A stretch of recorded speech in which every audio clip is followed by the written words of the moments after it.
glass of bourbon here. I think I clicked the record button just as you were saying that, Skip. That's awesome. Cheers to that. I left all of my stuff all over the place, but we can press pause and take a break. I'm sure we'll have some sort of news to celebrate. Oh, okay. This is a very low-key wind up to an intro, but welcome to Overgrow the System, to Collapsitarian, AR-15, my friend Skip, for I think the third time. Yeah, I don't know. Yeah, this is our third podcast. Yeah. Third time for sure. Yeah. Yeah, even though it's only been 3 podcasts, I really feel like I've gotten to know you. Hey, we talked for probably like This is 8 hours. Long. It was long. I think YouTube ended up breaking or something. Drive tablet thing. Are we live? Are we live? Yeah. Well, it's not live. I just clicked the button. You know, I could click the button again. Here, I'll. Yes, the technocracy. So, yeah, this is our third podcast, and I have a ready source of bourbon. I have water. I have 2 different laptops plus my phone going all at the same time, and I'm in my podcast room, which doubles as the gun room / prepper closet. The man cave has become a podcast room. It's a little bit of everything. I mean, I can sit in here and I can reconfigure my gear. I can, sit and work on things. I can test my solar battery sets and different stuff like that. I mean, I have piles of things that I can do while I'm in here, which is nice because even though I tend to be a person that has hyper focus, I enjoy doing more than one thing at a time. It's not a bad thing to hyper focus on 4 things at once. It just kind of isn't something that most people understand. But I totally get where you're coming from with that. I have to write I write this list in the morning usually, or the night before. It's got like 13 like important things I got to do, and then like a whole random list of bullshit that's probably not important. And I just like scattered fire through that in like circles because I can't do anything linearly. I'm much too ADHD. So I just start it all and eventually, you know what I mean? You know what ZeroGov helped me with?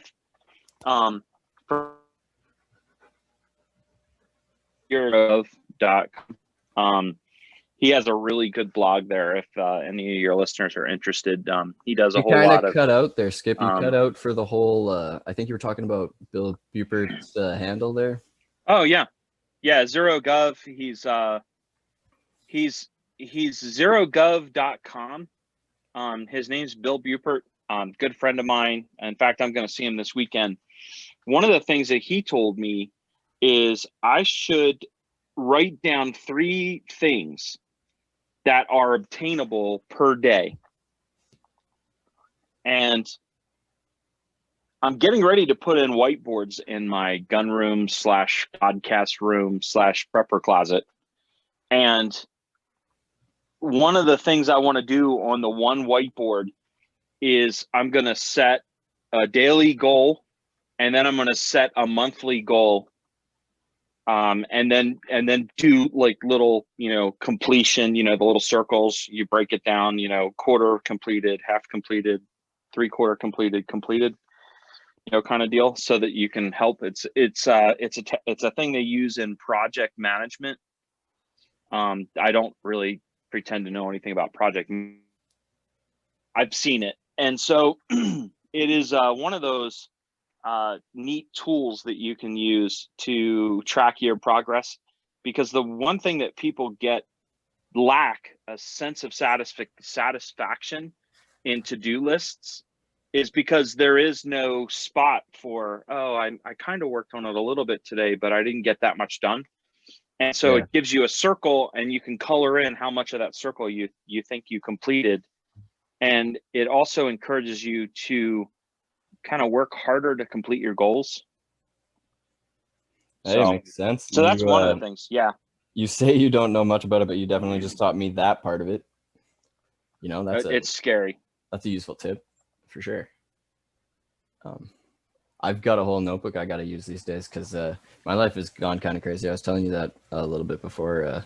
This month is Yeah. hectic. I'm not used to keeping this many things happening because I lost my job before, and then I moved back to Red Deer, and a whole bunch of things sort of aligned really luckily. I have to thank a lot of people because a lot of people helped me on GoFundMe. Like, I should thank everybody by name. I'll probably edit this right there, Chunk, and then everybody will have been introduced by name because that was a lot of helped me pay my bills at the beginning of that the 15th and the 1st of the month.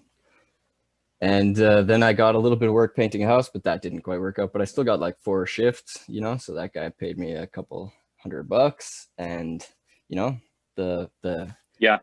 rope around the neck got a little looser. Everything got a little easier this month. Yeah, that's good. And things just kind of started to work out. Like, I put up a Kijiji ad for like just random chores and like jobs and stuff, and people replied, a whole bunch of people actually. And this one woman, I'm gonna like put laminate floor and paint her whole fucking, it's like a mobile home, single wide mobile. It's not very much space at all. It won't take that long. And she's like talking to all her old friends, like, as I shouldn't say old, people older than me. Just I don't like. It's a matter of perspective.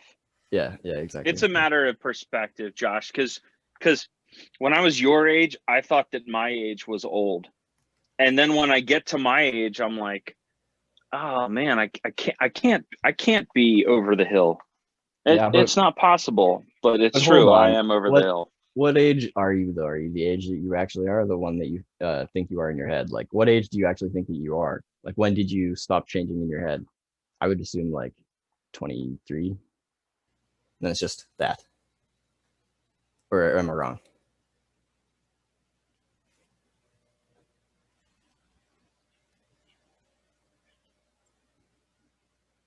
Talking about my age. Crap, did I lose you? No, it's okay. I don't know if it's me or if it's you, or if it's the interwebs. Yeah, it's interesting. Anyway, it's interesting. It keeps like cutting out in chunks, not like tapers, just straight on and off. Yeah, and maybe it's because I have your video on. Possibly I could turn that off and just go straight up audio. Yeah, maybe it's taking up too much lag in the interwebs. Anyway, so my age, I am 49 years. Oh, hold up, Skip. I actually think I figured it out. Your video skipped on, so there's like a black screen, but it would be sending a video feed, so maybe that's what lagged you out. Oh, is it fixed now or no? No, you still got video coming out. Oh, so you can actually see me, or no, just black screen, whatever's covering it. Like, your camera's covered, right? Well, no. Let's see. I don't know then. I just have a picture there. Are you seeing a picture of me in a gas mask? No. Well, that's not. That's weird. Yeah, but see, that's what happens when you're just talking with the audio, right? Because that's like your Zoom picture. This is like blacked out because it's like showing not a video feed, I guess you would call it. I should just push the button because Okay, so now we're live again. Yeah, so I see the red button. Yeah, it should be working. Hopefully it doesn't cut out again. We didn't quite figure out how to fix any of the things, but whatever. Hopefully it works. Look, I am not a trained professional. Certainly. So I'm 49. So cell phones are not something I was born with or around. And the extent of my computer training is we had a Commodore 64 that 4 of 5 kids shared. And so you didn't get a whole lot of time on it. Yeah. In like 1983 or something, right? Yeah. So I'm 49 as far as trips around the sun, but I certainly I have pieces and parts of me that are older than that, just simply because of the way I lived my life. And so I have some difficult times with like things like my shoulders, my back, my ankles, different things like that. Time in the military, doing crazy stuff.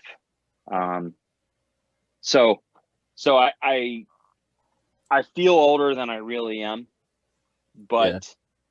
but my mindset is that I'm not done living life, and so I'm not quite ready to take it easy. So I tend to be kind of biting off a little bit more than what I can chew every now and then my wife will actually intervene and try to talk me out of biting off so much. And then she's like, you can take it easy. You don't have to do all of this in 1 week or one weekend or one day or 1 hour. And then I'm like, oh, okay. And so then she becomes my cop out, and I'm like, all right, at that point, I don't feel bad, not trying to accomplish whatever it is, because I set goals that are a little too high. And I recognize that. I know that that's a problem of mine. It sounds a lot like my dad. That fool can't take a break for the life of him. He bought this house in like, you know how there's like a nice part of BC right real low near Seattle. Oh, there it goes. Yeah. Your picture came back. Anyway, he bought Oh, a okay. house on Vancouver Island in that nice part, and he was like, like people would fly in and like Airbnb or whatever in that place and Yeah. like rent it out, and yada yada yada, all that stuff. But every time he would take like a week or whatever off and stop what he does and go out there, he couldn't help himself but to like paint the wall or put a new window in, or like he just can't stop moving. It's I feel bad. He's an old guy. He should take a break. It's a beautiful part of the world. Just stop and smell the roses. But some people Yeah. are I just I wired that understand way. that. Yeah, I get that. I understand that. I have goals. And for me, it's like I literally. Okay, so a little bit of background about me is that I used to do biathlons, one or two triathlons. I did about counting baton death marches and stuff like that, I probably did about 8 or 9 marathons.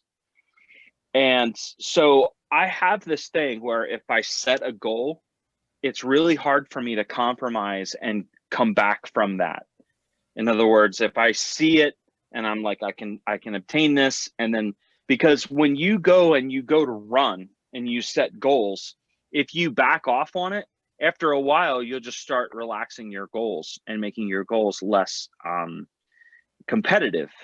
And because I used to do things like that, and I'm fairly competitive in life anyway, so when I used to do things like that, I had a really hard time backing down from that, because I would say, no, you know what, I'm running 6.5 minute miles, or whatever it is that I set for my goal. And when I would see my timer go off, and I could tell that I hadn't made the distance that I had planned, and maybe I'm sucking wind a little bit, or maybe I'm a little low on water, I would push myself just a little bit harder to make up that distance, or to make up that time loss. And so it was really, really hard for me to back down from my own personal goals. And what that did was that carried over in life about everything. And it can be a challenge. It can be a challenge for my wife. It can be a challenge for my kids, because there were times like, we're going to climb this peak, right? And I would take my kids hiking, and we'd be like, okay, we're going to hit this peak. This is the time we've got to set, by then or whatever. And then the kids are like, oh, I'm tired. Oh, I'm thirsty, and honestly, I can be a real asshole when it comes to stuff like that, where it's like, no pain, no gain. And, come on, let's suck it up. Let's push it. Let's push it. Let's push it. And sometimes I push my kids just a little too hard. And I found that out later, in life, as, they would kind of push back Well, on me. and also, And don't you have a whole bunch of surgeries on your legs and stuff? yeah, I've had 3 different surgeries on my right leg. I had 1 surgery on my left leg, and I've been putting off shoulder surgery on my right shoulder. So you kind of The push right everybody, including yourself. You know what I mean? Right, exactly. And I don't mean to. I mean, I tell my kids, I'm like, it's out of love. You know, like right now, I'm working with my daughter to focus on not having any debt. And I told her, I'm like, look, the only debt that you really can't avoid is if you're going to buy a house, because most people don't save $150,000 and go out and buy a house. It's a good And realistic so step. it is. But everything else is realistic. You know, it's realistic that you can buy a car without a loan. It's realistic that you can go to college or get certifications or get certified in whatever goals you have. You can do those things without loans. You know, maybe not being a doctor, okay, I unless you shouldn't have scholarships and I things. shouldn't forget before we move on. I think I missed a very important piece of information in what you were just saying. You're talking about biathlons and your marathons and stuff, but you said some sort of Yeah, death march. Were you in some sort of like crazy death march in one of your times when you were enlisted? I Like, was did. that Yeah. There's a memorial death march that they have for the baton. That was the so so they had used the New Mexico National Guard to secure the Philippines during the Second World War. And in an early on part of the Second World War, the Japanese went in and they basically took the Philippines, and they captured all of the New Mexico National Guardsmen that were down there. Now, a lot of them were like coastal gunners, like anti-aircraft guns along the coastal ways and stuff like that to keep the aircraft from flying over the Philippines. hold on a And second, just to clarify. I thought you were talking about you. Were you in this? no, that Oh, was the okay. Second World War. Yeah, I So was like, what the you're not that old. no, so the U.S. Army, in conjunction with the New Mexico National Guard, is they hold a annual memorial, commemorative death march, where you basically can do a marathon. You can either run it, walk it, or you can enter as a team and do heavy, which is like, I think it's a 35 or 40 pound pack, uniform, all that kind of stuff. Well, I did it heavy every time, which was, a 40 or 45 pound pack. Whatever it was, I'm sure I probably had more weight in there than what they required, because that's just how I am. Yeah. And so yeah, you would basically do a marathon in boots and everything, boots, uniform, the whole bit, rucksack. And we used to run this damn thing. I think my fastest time was like 4 hours and 45 minutes, which is not really a terrible time for a marathon to begin with. And just imagine that you've got a 40, probably 40 pound pack, in boots. And oh, by the way, it's in the sand. Yeah, was So it in like, like the Philippines where it happened, or? no, they host it in New Mexico, but it's technically on the Texas New Mexico border. They host it at White Sands Missile Range, which is technically in New Mexico, but it's right there on the New Mexico Texas border, because White Sands and Fort Bliss bump up against each other. And so that's actually where they test missiles. I've been out there for some missile tests. It's pretty cool. That But would be that's where they cool. test missiles. Yeah, it is actually really cool. I've seen some really big missiles launched. I've seen them. Rockets. Yeah, I've seen them, like, shoot at drone planes. I mean, all kinds of cool stuff. So, but that aside, I used to go down there and compete for that, and it didn't matter where I was. I would just drive, or, well, I drove every single time to go there to be a part of that. But that was when I was in the Army. I haven't done it since I got out, and I haven't done it since my surgeries.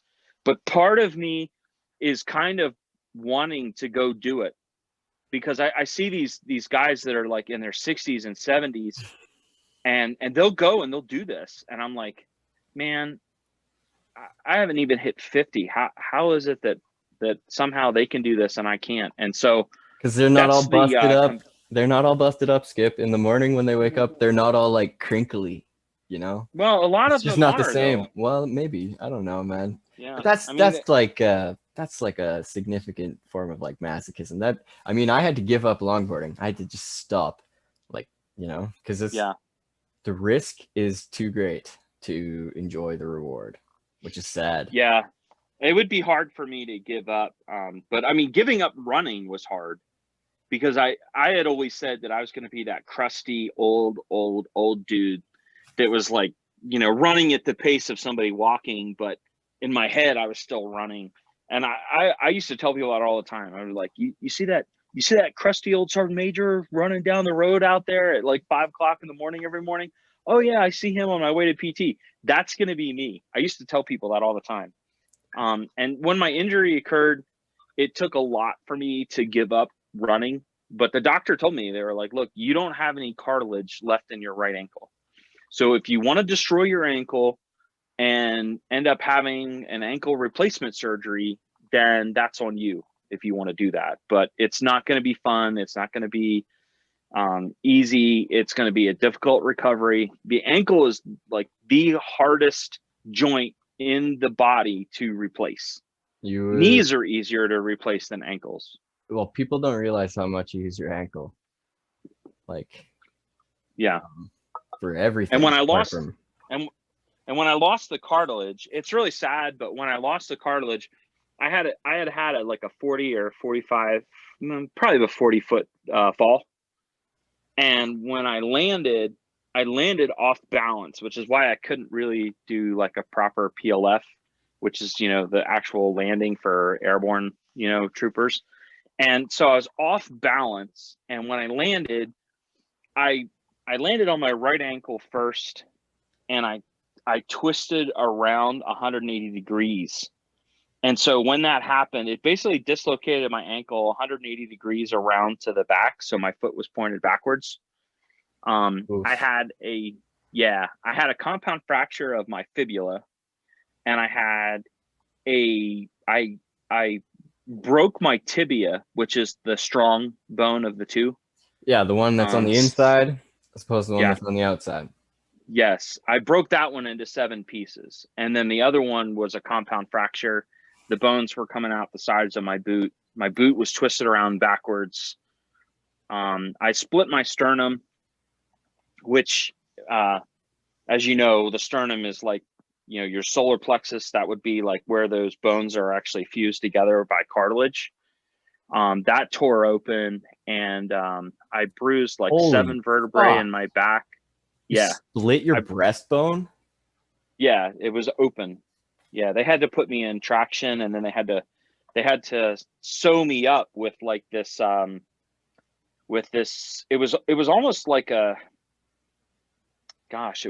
was sewn, and they would adjust it based on what the readings were, as far as them trying to get those bones there, that cartilage to grow back in my chest. Oh. And so, yeah, it was like Velcro and laces and all that kind of stuff. So yeah, it was a bad time. I was at Fort Bragg at the time. How far did you fall? It was a bad time. It was about 40 feet. Yeah. Yikes. So I bruised 7 vertebrae in my back. Luckily, I didn't break anything in my back, but unfortunately, it also wrecked a former injury that I had, which was my rhomboids. I had this really heavy case that was falling, and it was going to land on somebody, and I caught it. And the handle's on the side. It's amazing that I managed to catch it. I had it in my hands already, and I was in the process of handing it to them. And all of a sudden, it slipped out of their hands, and I still had a hold of it.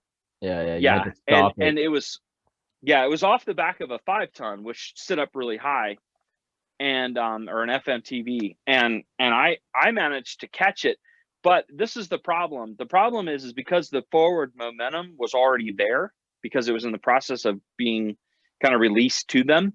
Yeah. I had to take a step back and kind of yank myself back. And when I did that, it tore my rhomboids, which is the muscles that go stretch across your back. Well, they're attached to the same muscles that you use to breathe.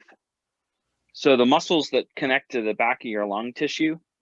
And so when I tore them, it for like, I want to say almost 6 or 8 months, I literally, every breath felt like ice picks in the back.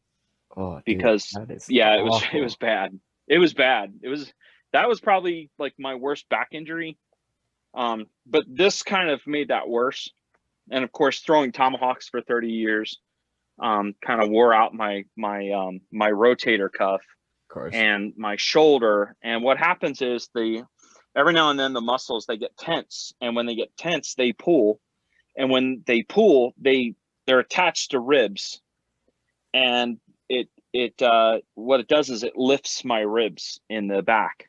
So like rib number 1 and rib number 2 or rib number 3. And so they pull up on those, which hurts. Yeah, of And course. it tenses all the way across my arm, all the way down to my pinky. I kid you not, to my pinky. And the reason I know that is because that's where your ulnar nerve is. The ulnar nerve travels like somewhere across your hand from your pinky up the back of your wrist, and then across your elbow, like near your funny bone, Yeah. and then across your tricep, and then stretches out across the shoulder, and then goes across and down to your shoulder blade. And that ulnar nerve is almost like the sciatic nerve that goes across your hip, comes from like right above your butt cheek, your lower back, and it goes across, and then it comes down and it goes across your knee, not on the top of your knee, but on the outside of your knee. And Yeah, sometimes like if you don't underneath your stretch, quad. yeah, and if you don't stretch that real good, and then it goes all the way down to your ankle. Well, if you don't stretch that periodically, or if you do something weird where you tense up that muscle, it can set off your sciatic, which basically is like the most extraordinary back pain that you can experience, seriously. And it goes from your lower back, through your hip, across your knee. It's just, you can't sleep, you can't do anything. And if you don't learn how to stretch it properly, then you can be in a tremendous amount of pain, quite frankly, for no real reason. I mean, it's not like it's no pain, no gain kind of thing. It's just, it won't get better until you stretch it. You can try ice, you can try heat, you can try all these different things. They always say ice and injury first. Go with ice first. Don't go with heat, because heat will actually, it actually does more to cause you don't go heat first, you go ice. And I think you want to go ice for like the first 4 hours, and Well, then I had after the to go course of the ice first 4 for hours, like then you can. I had to go ice for like a month. They had this thing where it was like an Yeah. ice bath, and it would pump the water through this pad that was like in the Oh yeah. splints. Yeah. Is that for your shoulder? No, that was when I fell off the roof. I didn't fall as far as you. I fell 26 feet off a metal Yeah. roof on a snowy Yeah. day. It was Yeah. I think I've told you this story before, but Mm-hmm. Yeah. I just shattered both of my heel bones. Like your foot comes off of your ankle, kind of like a triangle, and your heel goes back, Yeah. and then it goes forward towards like your foot bones, not your foot bones, your toe bones. I broke the heel bone, or like six backwards, and also on my right one, the ankle split in half, like your fibia is the one on the inside, like the big one. I think. Mm-hmm. Anyway, the little one on the Tibia is the inside, big bone, and fibula is the out one. sure. Then the fibula, it Yeah. fucking snapped off like in half because the heel went like up into it. Yep. So it was like a long recovery, but not. It just doesn't sound nearly as bad as fucking. You must have landed like on your body. I lucked out. I landed it kind of like, just on my feet, which is why my heels broke. Yeah, my right ankle was down. My left foot was up because I was off balance, and I was trying to regain balance. And 40 feet is not really enough time to regain. It's actually a short distance, and the shorter the distance, the harder it is to gain your balance. And so, if it would have been further, I might have actually been able to properly land on my feet and do my tuck and roll, which is where, you do like an actual PLF, so you land, You land heels with knees bent, roll to the side.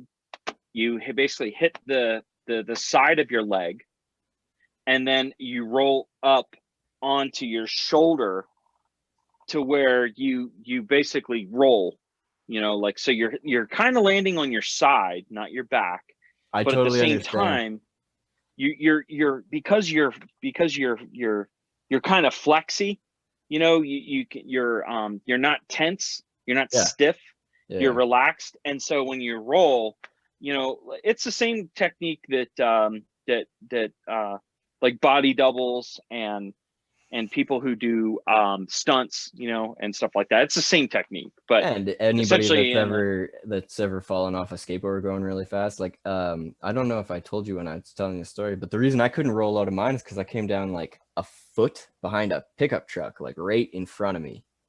oh yeah, So I couldn't do any of that, but I totally understand what you mean by that, like side, what you were yeah, saying about you yeah, don't go straight forward, because then obviously your knees would hit in a straight line and that would break your femur. So you go like at a side yeah, angle and try to roll out of it yeah, like a corkscrew, I guess. I don't know. yeah, kind of sort of like that. It's like Yeah, it's like down to your balls of the shoulder. feet, onto the heels, down to the knees, up to the shoulder, so, and your hip is kind of in there as well.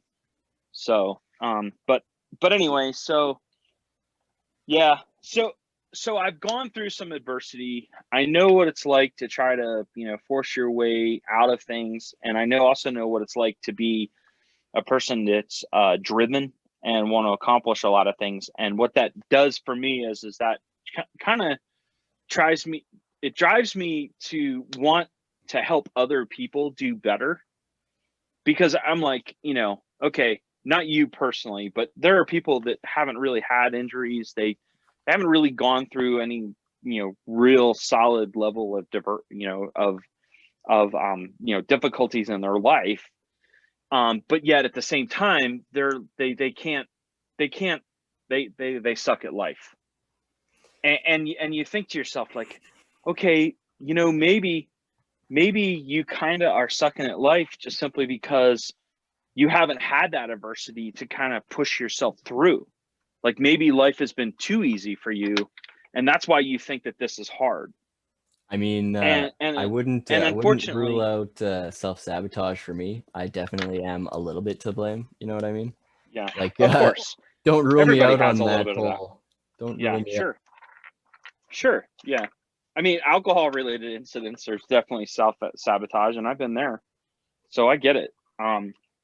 But anyway, so what that means is that I kind of push my kids hard, because I'm like, literally, like, what has been hard in your life? Like, I've been here for most of it. So you tend to kind of push them a little bit harder than maybe what they're comfortable with, and certainly in their generation, because they're Gen Zs. And so right now they're kind of enjoying a break from me. I've got two out on the East Coast.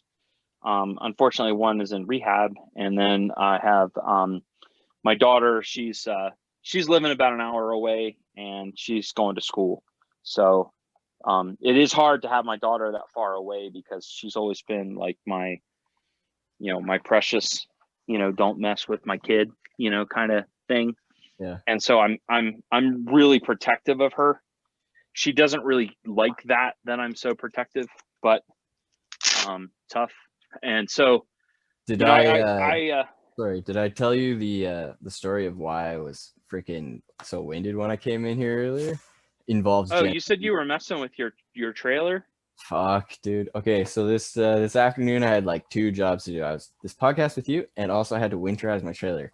But everything went wrong at every sort of stage of that fucking process. It was crazy. I had my younger cousin Tom coming over to help, because like the way it was parked in the back alley, I had to like jackknife the truck to get it all lined up, and I just figured it'd be easier with him back there guide me, right? And Yeah. long story short, it's an electrical crank, because all of the cheap, easy hand cranks hit the propane tanks, and it's a fucking huge nightmare. And so I've got the electrical thing plugged in. I got the thing at the right height. And like a retard, I walked away from a 17-year-old expecting him to unplug the cord.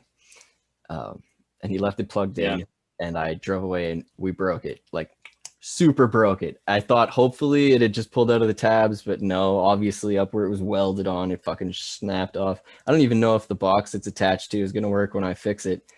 Oh no, that Dude, sucks. everything went wrong, because that means, you got to whip out the actual hand crank for the electric one, and then you're still hitting the propane tanks. And it took like an Yeah. hour to get it on the truck. And then we finally fucking got it off the truck, but I was a bit late. It was a huge That's pain. hard. That's totally my fault though, you know. Well, exactly. I mean, I get it. In the Army, I went through driver's training with guys that were like Vietnam veterans, and so the reason why I say that is because they're an older generation. They were like a full generation older than I was, if not a generation and a quarter or a generation and a half. And so, they were very, very intolerant. A lot of them, they were combat veterans, all that kind of thing. And so they teach you, like, basically, this is the way I'm going to teach you. This is the way you're going to do it. And there is no alternatives. There is no like, well, you kind of did it, or, well, you did it, except for you fucked this up.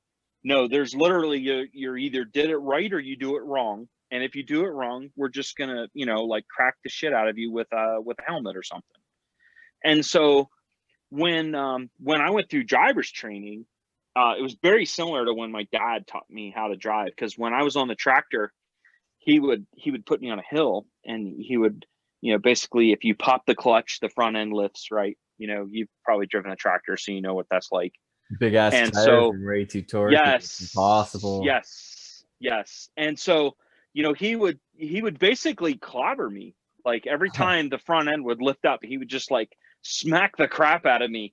And so you become less worried about the tractor flipping over on you and more worried about your dad like walloping the shit out of you. And so it's like, you kind of learn under stress how to deal with one stressful situation while you're dealing with another stressful situation, which is why I think the military, it was like so easy for me. The military was super easy, just simply because I grew up, with basically learning how to deal with stress and stressors and outside stressors and all those things. And so when I went into the Army and I was learning all these things, and it didn't matter. Fuck happened here? It's your method of learning. Hold on And a that's second. how Hold on a you second. teach Skip, did other you not people. notice anything? Did nothing happen on your end? Um, Sorry to interrupt you right like that. I didn't know what's going on no, here. This shit literally closed down and restarted Zoom on my computer, but somehow it's still going. So just pretend like I didn't interrupt you, and I will pretend like I'm not confused. Sorry. Oh, So weird. okay. On the count of three. Yeah. Okay, No, it's go. going. Like Yep, it was go. still going.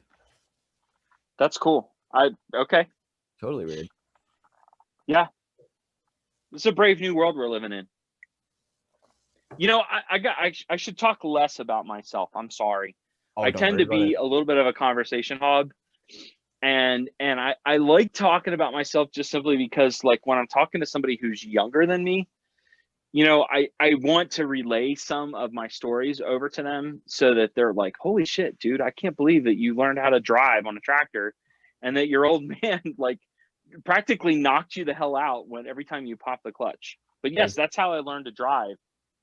I mean, it's not surprising from the stories of how my dad grew up. So, like, I feel like Yeah, that's a generational thing, but I definitely is. wouldn't assume that that's a smart way to teach somebody.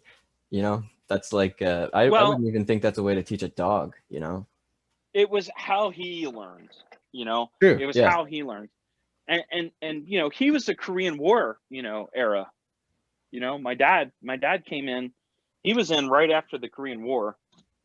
So before Vietnam. And then he basically left, during the first couple of years of Vietnam. And so that was the generation that he grew up with, the Clint Eastwood, literally like, same age, kind of deal. And, like there was no movie if it didn't start with, Western. Like if it wasn't a Western movie, then it was probably no good. And so there's no sense in bothering to watch it. So like when Star Wars came out, You know, my dad was like, no, that's stupid. You know, who wants to go to space? You know Kind of what I what I mean? think of is like you know that 70s show? Yes, You it's know exactly that. you know how the dad was from like the Korea War, I think? Red? And Yeah. he's always calling him a jackass like Yes. Yes. That was in some ways that was my father. My mother was not an alcoholic.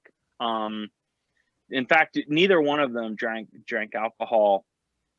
Because they kind of they went from being like their lives were a mess to all of a sudden, holy crap, we've got kids, we need to get our lives straight.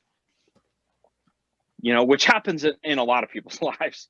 Honestly, there's a lot of people who are like really, really towing the line, and then all of a sudden, when they realize, okay, I can't live like this and raise kids. Like it's not responsible. And so it's like there's a switch that gets clicked in their lives where all of a sudden they're like, I need to, I can do one or I can do the other. I can have fun with my friends and do stupid things, or I can raise my kids. And so I think that's what happened with my parents, because they basically got like super, super, like, go to church, that kind of thing, I think they started to realize that, they only get one chance with raising kids, and they kind of have to like buckle down and spend their time, making their kids, like, raising them. And so then I went through that whole, strict, Christian, background kind of deal, and, church and Christian school and all that kind of stuff. And so honestly, that was a good balance for me, because I had a dad that was hard on me. I had a mom that probably talked a lot, which is probably where I got that from.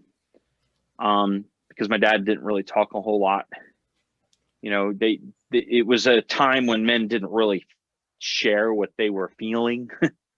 And so that was considered a weakness for men. And so most conversations I spent probably, were probably with my mom. And then my mom, of course, trying to explain, well, this is why your father is the way he is. Like, you have to understand, and so she was kind of like trying to run like interference a little bit, or, you know, not not have her boys grow up hating our dad because he was so hard on us. And so she was kind of like the go between. She would like an intermediary, and she was constantly trying to deconflict things and that kind of deal. And I think as that went on, I learned a little bit more about how, to be patient with other people. Dude, not to My throw a wrench in your gears there, but that sounds still like that 70s show, because the mom in that show is like super chatty and nice and constantly like deflating everything. Yes. Like, Yeah. um, Yeah. And that, I think, it was a generational thing. But anyway, that's how I grew up. that's I grew up, where men talked with their fists. Like, if you didn't understand what I'm saying out of my mouth, then, what was coming next was probably going to be a throwdown. Like, as a kid, I remember my dad stopped at a stoplight, and somebody bumped us from the back. And I mean, when they bumped us, I mean, like, enough to almost give everybody whiplash, right? Not quite. I mean, because back rear-ended. then Yeah. cars were made to like withstand being rear-ended. Yeah, they didn't Like a crumple. little tap. Yeah, there was no crumple zones. The kids were the crumple zones, right? And so, no, there was no crumpling at all. There was just, nobody wore seatbelts, so everybody goes flying into the seat in front of them or into the windshield, kind of thing. But anyway, this was not like a hard hit. But he basically bumped into the back, but instead of apologizing, he started laughing. Well, it turns out he was probably drunk, because I Of think it was course. like it was like a Saturday night or a Sunday morning, kind of thing. Well, and people are just drunks. That's what happens. People drink. Did I lose you? You kind of cut out there.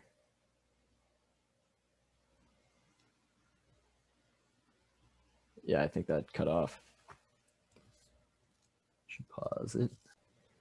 We are definitely having some technical issues, but whatever, that's the power of computer editing. I can hopefully make it Yep. look like that never happened. Um, I have been in a couple car accidents. I really can only blame myself.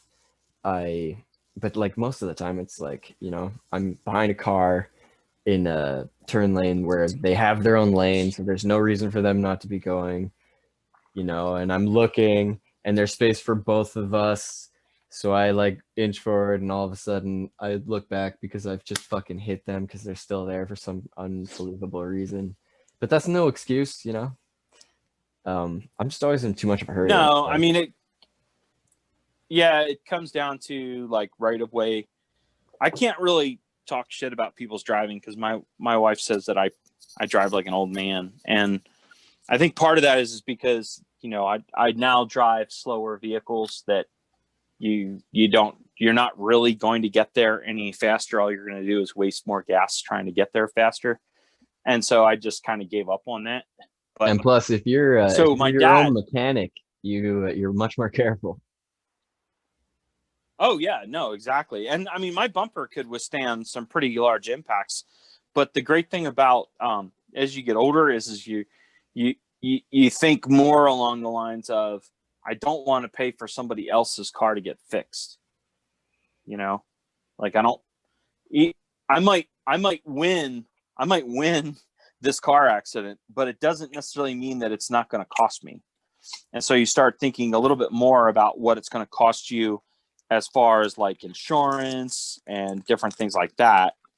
And so you tend to think about things more in sense of like money, like cost, like what's this going to cost? Like when I'm driving, my kids will be like, "Oh, you can fit," you know, and I'm like, you know, I'm really not like so worried about getting there so fast that I have to drive like that, you know, because they're like, "Oh yeah, come on, you know, pass them, you know," and I'm like, you know, I just don't drive like that anymore. That's probably the smart way to do I'm it. probably the most boring person in the world when it comes to like driving. I'm really not like, I'm not a fast driver. I get passed a lot. You know, I get like these you know, trucks that are, you know, souped up or whatever, and, you know, hauling ass, and they passed me, you know, and I'm thinking, yeah, you know, that's fine. But if we were on the side of the mountain, it would be a different story. You know, I'd just kick it down in below and I'd go right by you because I have lockers and I've got some pretty low gears, and Totally a different sort of rig, but I mean that's probably why you're careful. it is. Yeah, because I mean, you put a lot of time and money into a trail rig. It's not disposable like other people drive their cars. A lot of people drive their cars like they're disposable. Like, I'll get a new one if I wreck this one. And some of that is like, it changes with age. Like after you pay cash for a vehicle, you start to think a little bit differently about it, especially if it took you a couple years to save the money. You start thinking a little differently because you're like, yeah, do I really want to save money to buy another car? I don't really, you know, I mean, yeah, I have insurance, but still, I mean, my insurance will go up. You know, I still keep full Ain't coverage on that the vehicles, truth? even. Yeah, I still keep full coverage on my vehicles even after they're paid off. Like I don't do it just because I have a loan or something. I actually, you know, have a, you know, paid with cash kind of vehicle that I put full coverage on, just simply because I don't want to be out of car when there's an accident. Skip, And it's been so long. I get railed so goddamn hard by insurance because of a couple things that I did back to back after I got out of the wheelchair because I was a little bit rammy for a period there. I understand. It was a bad thing, man. Fuck. And then while I was like super injured and not paying attention to anything and not driving my vehicle, I kind of just stopped paying and I assumed that that was all I had to do for it to be canceled. But it turns out that's not a really good idea. You're supposed to go into the place and sign the dotted line or whatever the fuck. And then when they stop paying, you know, I don't know. I had to do it by their way or some shit. But anyway, they fucking penalized me about that for like 5 years now. And I've got to pay $7,000 all in one lump sum. I can't even pay it out monthly. It's like a clown show, dude. Yeah, that's a painful lesson. I'm pouring another bourbon, right? By the way, That one sure is a so painful lesson. And honestly, you know what? Even I'm super choked about one part of that is this one asshole. I fucking gave him cash to fix his bumper, right? But apparently I'm too stupid to realize that in that situation, you don't also give them your insurance details. Because I still right. have that one on my insurance. I'm paying for that one for fucking 5 years. I should have just, taken the hit. Well, my son did something similar, and still to this day, I mean, I think he owes the insurance company a certain amount, and then because the insurance company turned it into the state decided to fine him. And so, like, between the two, I think he owes like $3,000 or something like that. And this is what he says: "I don't care. I'm just not going to pay it." And I'm thinking, like, you don't really know how this works. And Yeah. you try to explain it to him, like, look, when you rear end someone and you don't have car insurance, which is the case that he was in, and he's like, "Oh, all my friends, they don't have car insurance." I'm like, that's because all of your friends are morons. Every single friend that you point to that says, "Oh, he doesn't have insurance," they're morons, because you don't understand how at some point it's going to cost you a lot of money. Is that Even illegal if, down there to not have insurance? yes, Yeah. yes, Same here. yes. And I mean, even if it weren't illegal, okay, if it were even okay and the state didn't even care, Yeah, if it was it's voluntary still insurance. it's still stupid, because if you rear end someone and you don't have insurance, guess who's shelling out the money for their vehicle Or without injury, insurance? right? Like, Right. Or injuries. Yeah. I mean, say you hit someone and their kids start saying that they have back pain, or, things like that. And I mean, I'm not even like saying that it's bad that people turn in a claim in insurance if you are legitimately injured. I yeah. do think that there are people who, like, maybe might push that to the limit, Oh, that like absolutely anything. happened to me. Somebody's like, "Oh, my Yeah. neck." Yeah. Yeah. Yeah. Oh yeah, Because they're looking at it as, oh, it's payday. I was like, hundred I'm percent. gonna get something from this person, and that's part of the problem where we're at in society, is But it's because, also all the more reason to get insurance. yes, I mean, at least you're protected in that sense Exactly. from that happening in that regard. And to me, I think that it's worth it. I think it's worth it, and I don't think it's worth driving without insurance, just simply because the odds are not in your favor. They're just not, especially when you're younger. Like, I look back and I'm like, okay, all of my car accidents occurred before I was 32. All of them. Like, I can't even, in fact, I don't even think that I've had a car accident since I was 32. Not one. I mean, it makes And when sense. when you think about that, you think, oh, well, what's changed since I was 32? Well, let's see. I became a little bit more mature. I actually started paying cash for things instead of taking loans. I started, doing this, doing that, maybe not driving like an idiot, all those different things. And you think about it and you think, okay, the frontal cortex of your brain is not fully developed until you're 25, which is a fact, which is why most guys don't really start to mature until they're about 25 or 26. And then they start to say, oh, wow, I actually need to do something with my life. Dude, I'd go further than Like, that, man. I'd go a lot further than that. I'd say I didn't even make sense until I was like fucking 26. Solid. Everything just made no sense. And then all of a sudden I kind of like figured it out. I was like, "Oh, wait, I'm a jackass. Stop doing it like this." And that kind of made a little bit more sense. because you get to a point where you don't really think the consequences through. And that's that frontal cortex. It's the no fear. It's the way my kids drive. And I told my wife, I'm like, just don't even pay attention. She's like, oh my God, when he leaves the house, he's just like, he freaking takes off down the road as hard as he can. I'm like, that's because there's room between the gas pedal and the floor. And you know, if there's room, then you have to take up that room. You have to take up the slack. The gas pedal has to be all the way to the floor when you drive through the neighborhood. And my wife was just like, oh my God, they're going to run somebody over. They're going to hit somebody. And I'm like, look, we can tell them, but you can't like let it like get to the point where, you know, it keeps you up at night, because it's going to be this way for a while. You know, I mean, it started like when they were 17, 18, 19, you know, and so I taught my kids how to drive when they were 12, and I taught them how to drive off road. So I put them on trails. I put them like in like literal washes and let them crawl up the side of a mountain in a wash, like up over boulders. That's why they're like a rally racer, dude. They're ready for life. I don't think you should worry. If they hit a patch of gravel, they're fucking gonna fucking 4-wheel skid like intentionally.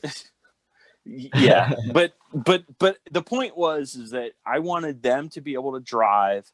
If something were to happen, like say me and the 3 kids were out in Timbuktu, and say, for instance, crazy circumstances, I end up having like a heart attack. I wanted them to be able to drive me to the hospital. I wanted them to be able to drive me to help, you know. And a lot of places there might not be cell service. I mean, even now there are places in the mountains and in the, you know, in some of the hollers that you just won't get cell service. And I'm okay with that. It's just that, you know, I taught my kids, like, look, okay, here's the radio. Here's the channels that you can access if you needed, you know, help.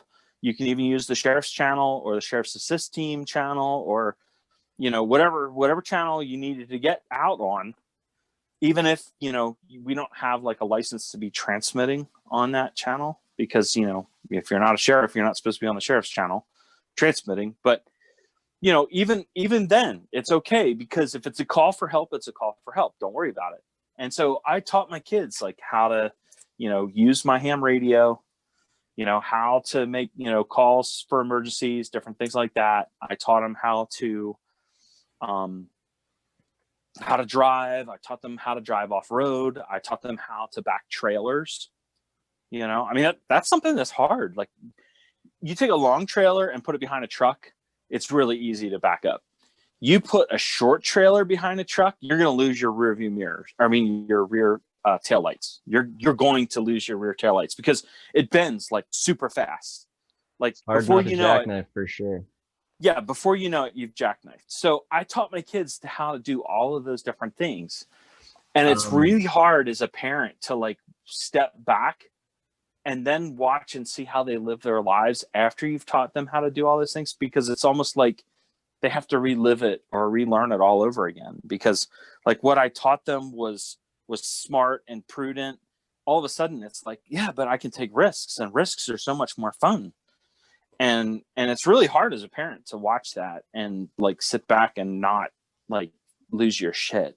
That's a whole lot. But on a related note, do you actually ever plan on traveling again, like with your whole family? And if so, like when? You know, like, I don't know, man. The next 2 years are completely wobbly, but what does it look like after that? What part of the world would be worth traveling to? You know, it's funny that you say that, because my wife and I were actually looking at taking a trip, and we weighed, like, I did a pro and con. I weighed down all the things. I listed all the potential threats, you know, all that kind of stuff. I did like a full on analysis, and basically what we came down to the conclusion was, like, we were going to go see her family. If we went to go see her family, I would need to take more firearms and more ammunition than what I can take on the plane. So what we were going to need to do is we were going to need to drive. So then we sat down and said, okay, well, if we were going to drive, then, you know, we don't want to put those miles on the car. We would just rent a car. We would drive it. It would be this many days. We drive this many hours per day. It would be, you know, 2-3 days drive each way. I have the vacation. We can take the vacation. That's fine. And all that kind of stuff. And then we started to look at it and say, yeah, but then there's all that cost. Maybe we don't want to do that. So I think a lot of people are going to come to the realization that it's about what they want to pay for now, like, trips and different things like that, because like the average person would just say, oh, no, not a big deal, jump on a plane. I'm not going to check my gun, I'm just not going to take one, don't worry about it, and then now I'm like somewhere that I don't have access to what it is I know I might need. I don't have my food, I don't have, all the things that I knew I would need to survive in order to get back home. Yeah, and then 'Cause you're locked out. Nothing's, or Yeah. even are you talking about Or outside of say America or like inside of America? Oh, it's inside the U.S., but I mean the point is that the states, each state can say, nope, nobody's driving, nope, nobody's doing this, nope, nobody's doing that. I mean, I'm not saying like they should be able to say that, but I'm saying they Could can do. just like before, they could lock the state down, and here you are stuck. Dude, I have my younger cousin was helping me earlier. He just graduated grade 12, right? You're out of high school, you got that gap. What do you do before you go to university? He was planning before to go like travel like Ireland and France and all that bullshit, right? Like normal. Not happening. Like No. For one, because A, it's on fire, and B, what if they don't let you back across the border? Like they won't let Americans into Canada? I don't even understand. Like every other border's open. So I'm gonna make a comparison, and it's unfair, and it might even make some people mad. But here's the comparison. Yeah, because I'm all about controversy, right? So there was a time when there was like a lot of instability in Africa, and you would hear about college students that wanted to go visit the Sudan in the middle of a freaking genocide. Yeah. And they ended up getting caught up in the middle of the genocide, and one girl gets killed and somebody else is taken hostage or captured, and they're put on a video and displayed. Save Darfur, man. I actually have yes. A friend from high school was one of those refugees. He was like a kid in Sudan that was like a child soldier, and then he like walked to Kenya or some shit. Craziest story I ever fucking heard. Yeah. And what did the average person who watched that say? Oh my God, did you guys not have like any common sense? You traveled through an area where there was instability, all these kinds of things. You knew that nobody could come and rescue you if you got captured, or if whatever went wrong, if a bunch of banditos like freaking jumped your ass, and next thing you know, you're like practically in the middle of Benghazi, right?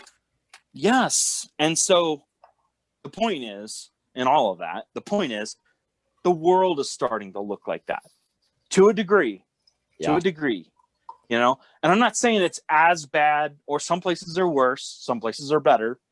But the point is, you don't know what it's going to be like, A, when you get there, B, what might occur while you're there, and C, what might happen as you travel back through another given area on your way to whatever your final destination is.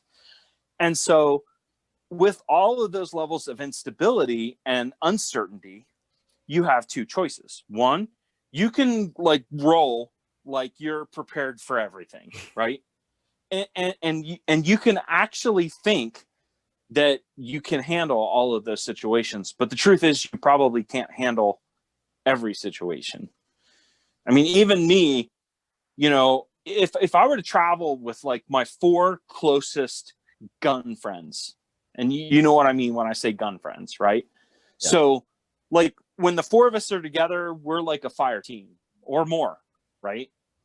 And so even with the 4 of us traveling and having the gear that we needed and all of that kind of stuff, there's some places that could be a challenge. Literally could be a serious challenge to us if we were trying to make our way through, not because we're trying to, battle anyone, but just simply because we're trying to be left alone and go about our way, and we're on our way, and then all of a sudden something occurs, right? That would be very difficult to fight through, but try doing it by yourself, and you're trying to protect loved ones. And so, I mean, body armor, all that stuff, none of it is magical. It doesn't just automatically make bullets go around you. It doesn't or not explode. It doesn't keep bullets off of your head, and other things, and other vitals, like armpits and underneath your rib cage, on your sides. And I mean, you still are not bulletproof. And that's what some people don't realize. You'll hear about people who be like, oh, I got body armor, I'm good. No, I don't think you are. If you already have that mindset, then you probably shouldn't wear body armor, because all it's going to do is make you think that you can stop bullets when you can't. Yeah. The only purpose body armor has is just to protect your vitals in a gunfight. And when you put on body armor and you go into a gunfight, you are going into a gunfight knowing full well that not only are you going to make holes, but you might receive holes. And you need to be prepared to, plug those holes. And if you don't have that level of capability, and the follow-on care that you need, after you've taken one to, like, you saw what 5.56 will do to a bicep, right? By the kid there in Kenesha. Yeah, when they were chasing after that guy in the protests. Yes. So was it the Kenesha kid or the Kenesha kid? I'm pretty sure his name's Kyle. Yes, Kyle Rittenhouse. Yep, Kyle Rittenhouse. So, I mean, that was probably M193, which is like the most common 5.56 round that there is in the world. That's what that shit does when it hits muscles, when it hits tendons, when it hits, and you don't even want to know what it does when it hits bone. So, I mean, these are not friendly bullets. They don't just make holes. They make holes, and then on the backside, they you lose like a flank steak out the back. Yeah. Kind of shit. And so, body armor is just literally to protect your vitals, to get you through a gunfight so that you can get on to whatever care you need after the gunfight. Hopefully you win. And so, it's those kinds of mindsets that, I think are important. I think that people need to start to adopt and adapt, is the fact that life is not quite as certain as it was 10 years ago or 15 years ago, depending on where you live, depending on your circumstances. Because I understand that a lot of these podcasts end up getting, kind of listened to by people that are, that have been living in the middle of the shit for a while. And, they're like, what is he talking about? I don't understand. Yeah, it's true. Everybody's on a spectrum, It's all the gray scale of everything. Yeah, it's all a matter of perspective, and to me, it's like my goal in life is, one, to be the right influence for the right amount of people for the right thing. A. B, that includes my children, right? To raise them, to, make them as good a person as they possibly can, be able to defend themselves, be able to raise their families, be able to do all those different things that are important. My offspring, the what is it? It's called the protection of progeny, right? Yeah. So you have to protect your progeny because that's your namesake, or that's your clan, or your, that's just down to whatever. Basics, right? That's yeah. You want animals to proliferate. Yeah, exactly. And that is very much, ingrained in our DNA. But beyond that, I just want to get better at what I do now. And I want to learn the things that I have identified that I don't know well enough. That's literally my goals in life. And some of those things are simple. You saw I was making micarta, right? Yeah. That's not really a life skill. That's not something that you need to know to be able to survive. That was kind of on my short list of things that I wanted to be able to do. It's pretty useful, though. Which is, it's a durable product. It is outside of a survival, collapse type scenario. It is useful. But what I will say is there's repairs that you can do with micarta, right? You can repair things that might require micarta. You can rebuild, society, if you can do a little bit of blacksmithing, a little bit of smithing, a little bit of knife smithing. You know, if you understand metallurgy, if you understand, you know, tempering, different things like that, those are all good skills, by the way. You know, Tempering is pure wizardry. it's amazing because I think to myself, oh my God, I wouldn't have thought of that. It Like is the way truly they do amazing. their temperatures. And Well, yeah, then when I watch them they temper, go and I'm by like, the that's, color of the steel, right? They pull it out and yeah, they check that it's like that certain hue of yellow or red, and then they yeah, quench it in like a water or an oil, depending, and then yeah. like the Well, grain and there of are the sometimes molecules where change. they'll heat treat something by by covering other things with like a clay, Yeah, because they specific want heat treat. some, yes, because they want some parts of it to be like a higher Rockwell scale than other parts, because you want some parts of it soft and some parts of it hard, you know, because, you know, hard steel is also a brittle steel. You know, I wish I could claim to be that clever. I've done some blacksmithing, but I've never been that good at it. I tempered the ship that I made once because I knew just dipping it in the water at any temperature is gonna make it more like brittle, but also hard. You know, like yeah, just condensed, I guess. yeah. So I just did that, and it didn't work out well. I feel like I probably shouldn't have done that because those tongs actually broke. I guess they're too brittle. Yeah, yeah. I- You may have exceeded the scale that was actually capable of. it's just the magic of it all, you know, that like the grain inside the metal, how it changes, the way it like holds together. I'm not good enough at it, but I like experimenting, you know. I'm not unhappy about doing things badly. It's part of learning. Yeah. Oh, so just recently, and this is kind of exciting. I want to talk about some of the stuff I've been doing. So I fully enclosed my gun room. So like before I had a window, boom, no window, it's gone. And so, you know, now it's just a little bit more enclosed and a little bit more, you know, safer, you know, as far as like somebody breaking in or figuring out what's in there, you know, that kind of thing. So, you know, I have concrete block. My house is concrete block with brick on the outside. So it's like 17, 18 inches wide, the walls are. And so what I wanted was I wanted the window gone. And so I ended up getting rid of it. My wife, she did not want the window to go away, because she's thinking like long term, like house resale value, all that kind of stuff. And I'm like, baby, I'm ready to start filling walls with concrete. I don't know what you're talking about. Yeah. I'm kind of nesting right now. like we're gonna have an above ground bunker. That's admirable, But though. yeah, but anyway, so I was able to do that, and then, you know, which is kind of why it sounds like so muffled.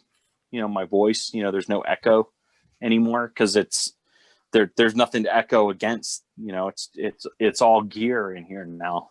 Like I have, you know, those great big shelves that go up like 7 feet. Yeah, like the Costco warehouse shelf. Yes. So these are the ones you could buy from like Costco or from Lowe's or Home Depot. And so I put shelves in. So I've got 3 sets of shelves, which is like taking up a lot amount of room. Like literally, let me see. Yeah. Oh, they'd So be it's about 2 6. feet wide, so that's 6 feet. Yeah, I have 6 feet between shelves in my room. Oh wow. So that's how much room I have to walk in, is like 6 feet between. So it's like I call it my walk-in closet now.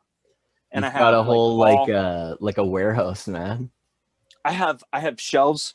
So I have shelves that have the black and yellow containers, which I love. And some of them are empty. Like I keep like 2 or 3 empty because they're like my, you know, like I need to transition this, or I need to transition that. I need a place to keep it in the meantime while I'm doing a transition. So I'll I just fully label it believe with in that. I'm a firm yeah, believer in that sort of like organization. That's yeah, my first step of everything. I always got to make like an empty yeah, spot, then I move the yeah. bullshit onto it, and then I figure out where it's going. Yeah. Do you remember those little, and you might not remember this because this might be before your time, but they used to have these little like jigsaw puzzles that were like 12 or 16 pieces and you had to like move them around, and there was only one empty space, and so you had to move one to shift one to move one to shift one to move one to shift one, and then you basically had to solve the puzzle. Yeah, it's like So a there's only maze. one. Yes, but it's a puzzle.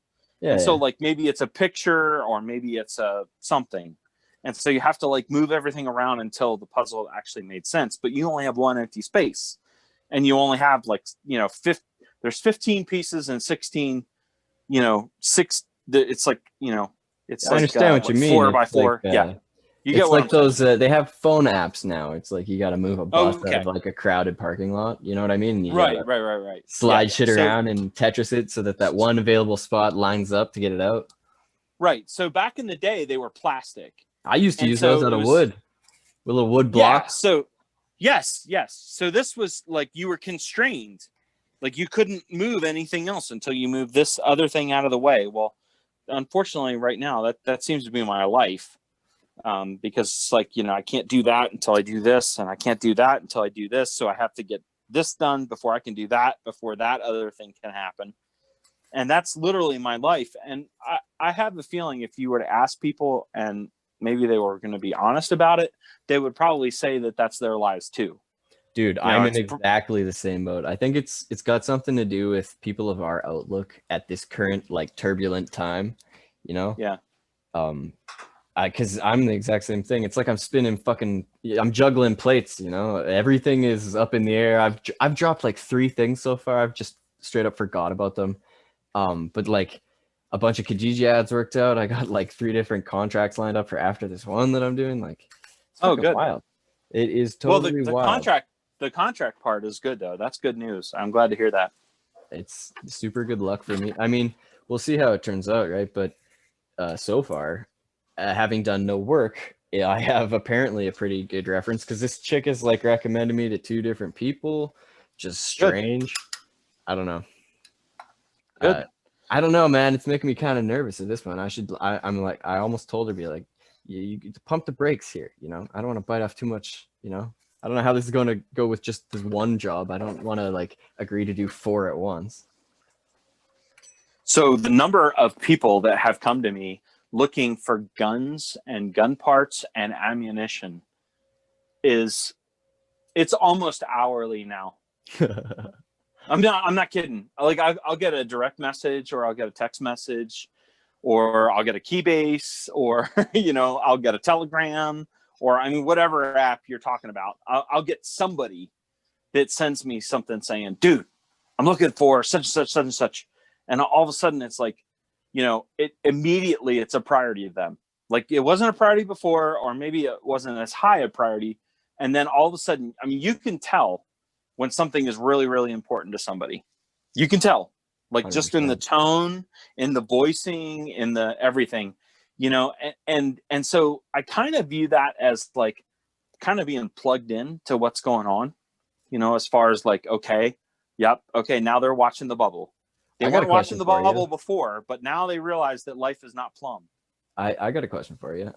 Yeah, go ahead.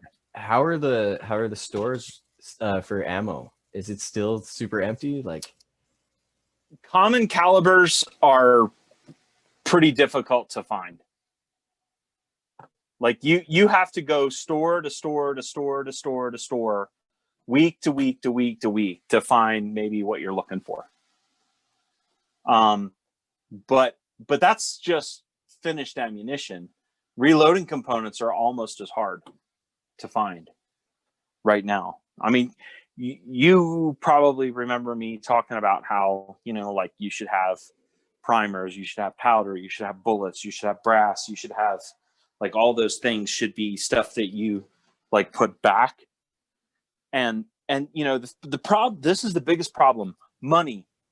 You never really have the money to get the things that you're going to need later. But this is the thing is like, if you make it a real priority to yourself, you'll find the funds, and it might not make you the most endearing person in the family. Maybe wives aren't going to be thrilled about it or that kind of thing. until But the coronavirus hits. yeah, or something similar or something worse. Well, I'm just But meaning I like mean, everybody thinks that we're right now. well, I think people realize exactly how thin that veneer is.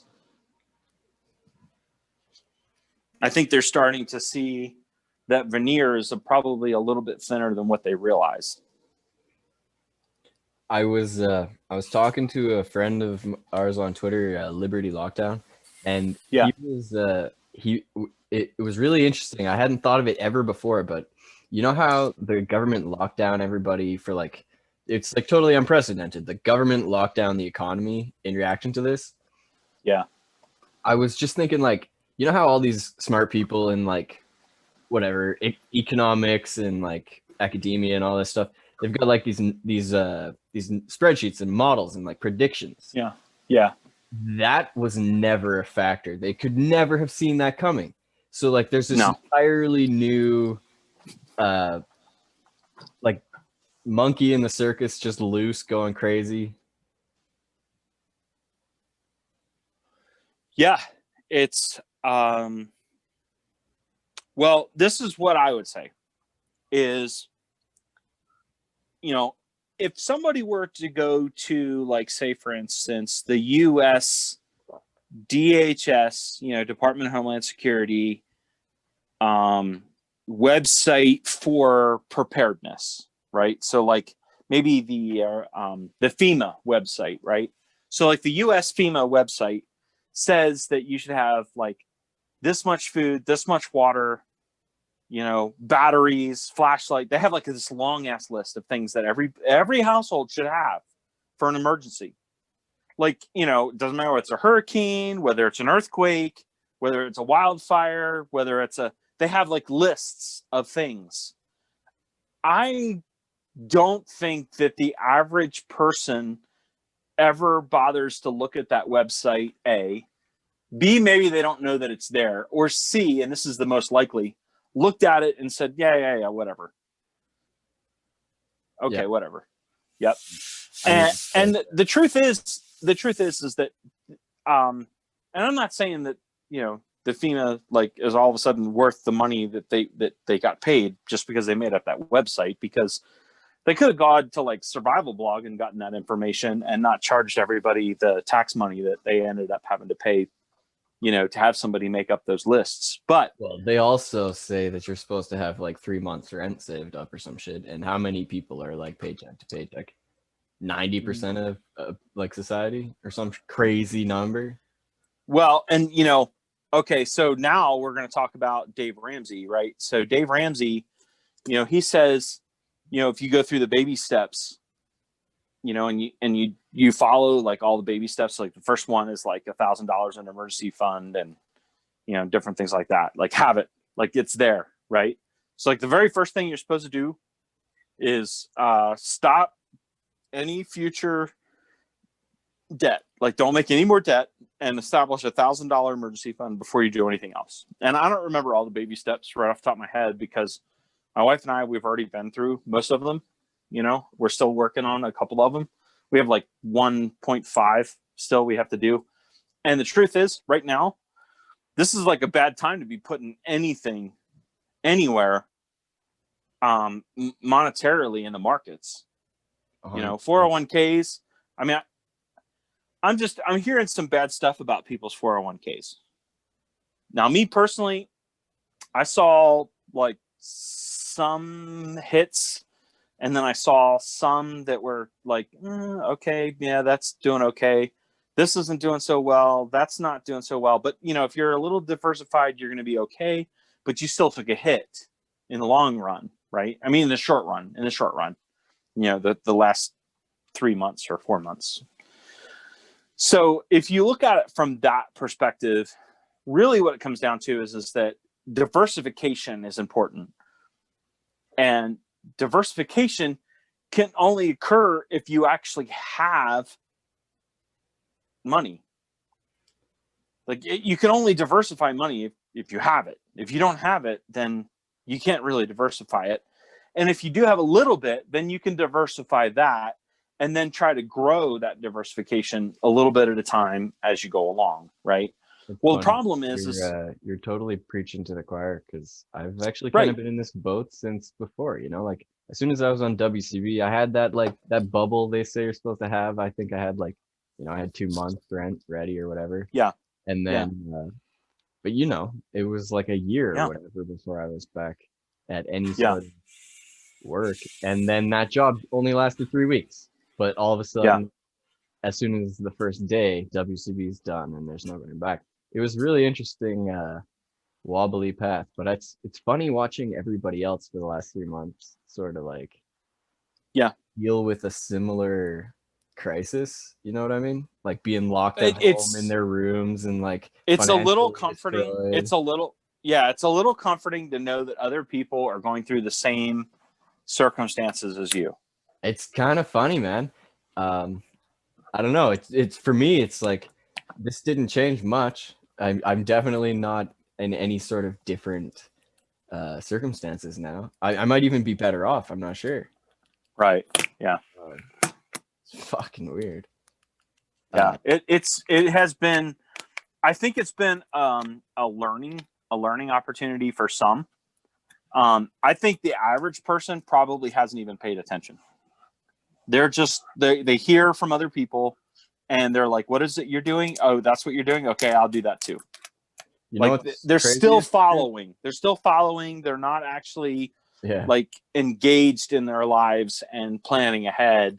they're not They're worried. just no. Well, it's not so much that they're not worried. It's just that they know that they can't dedicate the resource to be worried. And so they just say, well, what is it you're doing? Oh, okay, I'll do that too. Because remember, there's safety in numbers. That's a fair And so point. in their mind, they think, oh, okay, if everybody else is doing this, then this must be right. You can see it with the Stampede. And You they don't know, really when they don't have the energy, right? It's like not everybody can put as much effort into everything. They got other shit to do. I totally get what you mean because lots of people are like that. They're like, I could do something about it, but it's probably not something I can fix. So fuck it, I'll do my shit.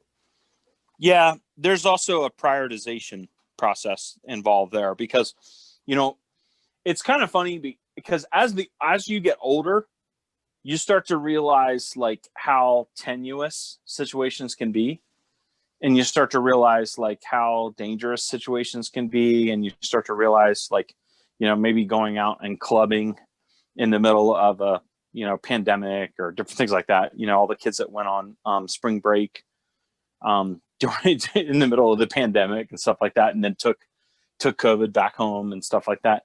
Yeah. You can see like in particular age groups how people become a little bit more like aware of what their limitations are. You know, like my wife and I'll give you an example. We don't wear masks, right? And that's not met with a huge like incense. Like there's not a whole bunch of people that are just like, I can't believe you're not wearing a mask, right? Like today I went to Lowe's. About 2/3 of the people I ran into in the Lowe's, not counting the workers, were wearing masks. And I think to myself, you know, there's a sign at the front that says, yeah, you know, wear a mask. And I mean, I don't. It's not like I'm not wearing a mask, like it's around my neck or it's in my pocket. I don't fucking have a mask with me Yeah. when I go into Lowe's. It's literally like I don't. It's not even an option. Like if they told me, sorry, sir, you can't come in here without a mask. It's not like I can go back to the car and get a mask and put it on, or it's in my pocket. I literally don't even go there thinking, oh shit, they're gonna make me wear a mask. And so, like, I go through and I get all the stuff and I'm being friendly. I mean, like, super friendly, like the friendliest guy you've ever met through the whole circumstance. You know why? Because I don't want people to think that just because I'm wearing a mask or not wearing a mask doesn't mean I'm an asshole. So I go there being super friendly. You know, hey, how are you doing? You know, I come across a couple that are like probably in their 70s, you know, and they're probably getting a, you know, a curtain hanger rod or something simple like that, right? You know, and I'm like, hey, how are you folks doing? How you doing? You know, it's good to see you out, you know, that kind of thing. You know, I don't know these people, they're wearing masks. I don't know who they are. You know, they could be people I know, they people I go to church with. They could be my neighbors. Well, probably not my neighbors because I know all my neighbors real well. But the point is that when I go there, I'm not like the dickhead asshole, like, fuck you guys for wearing masks. I'm not like that. You're wearing a mask. I got that. It's a personal decision. Maybe your health, you know, maybe you're actually genuinely concerned. I have talked to people that actually have like family members that are like, they're mortified right now. They're scared to death. The problem with that is that when people are scared, they're easily controllable. I think that's the big problem here. Is the more scared people are, the easier people can come in to run your life or try to run your life. You know what's crazy? And It's kind of related to what we were talking about earlier about how like you see a problem and it's overwhelming to you, so you just kind of go about your day. Yeah. You think it's bad in America? You should see the chart for what the Fed in Canada has printed. I can imagine. I was blown away when I saw it today. It's like fucking 460% or some shit. It's an astonishing spike. Like, it is definitely happening here. I don't know if everything else is going to collapse, but I'm pretty confident that there's no hope for Canada. Like, well, so Canada, technically right now, Canada is you are your own country, right? I mean, you're not actually like owned by the Brits or anything. well, right? yeah, we're not a colony, but it's complicated when you start to talk about Canada because, I mean, just think about it reasonably. Like, how did Canada get born? It was split off as America was born. You know what I mean? Like, Right. Yeah. there was this gigantic glob, and then whammy, line goes down the middle. Half of it's England, half of it's America, and then all of a sudden that becomes Canada after the French and English / everybody else mixed in. You know what I mean? And somehow, at one point, you know, the U.S. had they actually planned an invasion of Canada. Well, they did invade. They invaded, but it was like way back when, you know, and they fought off like Indians and a bunch of French people. Right. But I'm saying since then, Oh, like recently there was an American plan to invade Canada. like after the First World War. That's funny. It wouldn't surprise Yeah. me. Yeah. I'm looking it up because because I've had a drink or two, so I got to look it up. So because I don't want to fuck up the dates, but because there's an actual operation to it. There it is. It's second choice on my search engine. So I know a kind of funny War operation Plan Red. Here we go. Boom. It's in Wikipedia. Hold So on, it has to be true. To pause you for a second, I actually know kind of a funny story about wartime between Canada and America. It's like a little known fact that one of the highest death tolls of like American soil of World War II was between Canada and America because we both got really confused invading this like island in like the tip of Alaska that we thought the Japanese were holed up on, but they'd left and we didn't fucking know, and we shot the shit out of each other. There was a whole bunch of people dying, and it was just Canada and America. Wow. Yeah, it's a really funny story. I don't remember the name of it, but you tell your wartime thing there. Okay, so it's called War Plan Red, ironically, and it's also known as the Atlantic Strategic War Plan. Was one of the color-coded war plans created by the U.S. Department of War. They were at least honest back then when they called it the Department of War instead of the Department of Defense. During the interwar period, following World War I, to estimate the requirements for a hypothetical war with the British Empire, which they referred to as the Red Forces. Many different war plans were routinely prepared by mid-level officers primarily as training exercises in how to calculate the logistical and manpower requirements of fighting a war. And War Plan Red outlined those steps necessary to defend against any attempted invasion of the United States from British forces. If further discussed it further discussed fighting a two-front war with both Japan and the United Kingdom simultaneously, as envisioned in War Plan Red-Orange.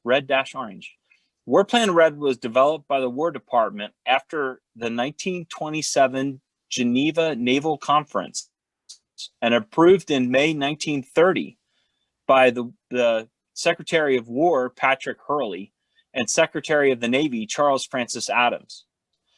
So, in a nutshell, the plan was invade Canada so that it would draw the British across the Atlantic and then engage the British in the Atlantic. Isn't that crazy? Dude, that is absolutely crazy. I didn't know that in the 30s there would be a plan to, but also that they would call it the British Empire. But I guess that was before World War II. This will blow your mind. In 1939, on the outbreak of World War II, a decision was taken that no further planning was required, but for the plan to be retained. War Plan Red was not declassified later until 1974. So until 1974, this is 3 years after I was born, it was actually classified. This was an actual plan that we were going to invade Canada in order to bring the UK into a war. Like, that's insane to me. Like, when I heard about that, and honestly, that was like within the last 6 or 7 years that I actually read that, and it blew my mind. Like, I was like, are you freaking kidding me? And I'm a history major. Like, you would think that I would have read that at some point. Like, oh yeah, no, it's a real thing. And people are like, no, it's not, because I do parties, right? So like, I'm the entertainer. And so it's one of those things where I didn't actually have read it. I never heard it from another human being until like 6 or 7 years ago. And when I read it, I was like, that's not a thing. Like, that doesn't exist.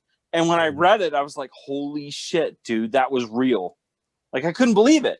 So that's why I bring it up, especially, with a friend from Canada, that of course we have to talk about it. Well, it kind of, so yeah, it kind of takes us back to before when we were saying that, like, how these two countries were created. We were both the same thing, and then it was lobbed in half. So there's like these weird histories. Like, did you know that your army built the highway to Alaska? Yes. You know what? There was a really good documentary on it, and it was crazy. I've driven the documentary. It's the most beautiful highway through the most beautiful country, but it's so fucking frustrating because it never goes in a straight goddamn line, and they did it on purpose. No. Yeah, no, it can't go in a straight line. They had straight by the Japanese. Yes, they had to. It was strategically planned for that reason. Now, have you ever listened to Expedition Overland? No. Have you ever watched any of their documentaries? You should watch them. It's a channel on YouTube called Expedition Overland. I met the guys. I used to go drink with them like every year. I kid you not. They're awesome. They're a good crew of people. But anyway, so really, really good guy. Clay is the guy who runs the whole deal, right? And then there's a whole bunch of he's got all these guys that help him, and they go on these expeditions. Well, one of them was to go up into they basically wanted to go up to the most northern point in Alaska. And so, above the Arctic Circle and everything. And that was one of their overland trips, was to go from Montana through Canada all the way up to the very, very most northern part. And that happened to be one of the, historical points that they put in there. Now, I think since then they've actually been added to Amazon. So you might be able to find them in Amazon Prime. But I know for a fact that if you go to Expedition Overland, and I know it because, I've got their freaking patches stuck in the ceiling of my Land Cruiser that I see every single day that I drive my Land Cruiser. So I know for a fact that there's Expedition Overland. So if you check them out, it's a really good YouTube channel. It's a really good YouTube series. They have a series where they went from Montana all the way up to the most northern point of Alaska. And then they have another point where they went from Montana all the way down to the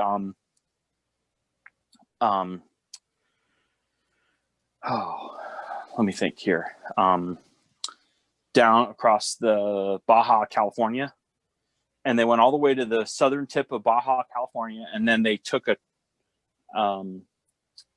ship from there across back over to Mexico, and then they went down from Mexico down through Panama, and I think they ended somewhere in like the Honduras area, like somewhere close to Honduras. And that was one trip. And then the other trip, they picked back up at the same point, and then they went all the way down to the southern tip of Chile. That's cool. The whole continent. Yes. North and yes. South America. But they did it in 3 parts. And so it's called, yeah, definitely. Dude, I'm telling you. Like, you watch it, and you will be like, now I know why Skip loves overlanding so much. I don't know if this is a fact or not, but I know there's a road in the Yukon that goes to the northern, like by the Arctic Ocean, but I don't know if on the Alaska side of the border there's one that goes that far north. So that might have been like super tricky. It was on the Alaska side, but it also goes through Canada, because what the US wanted was they wanted the ability to move the oil without the pipeline.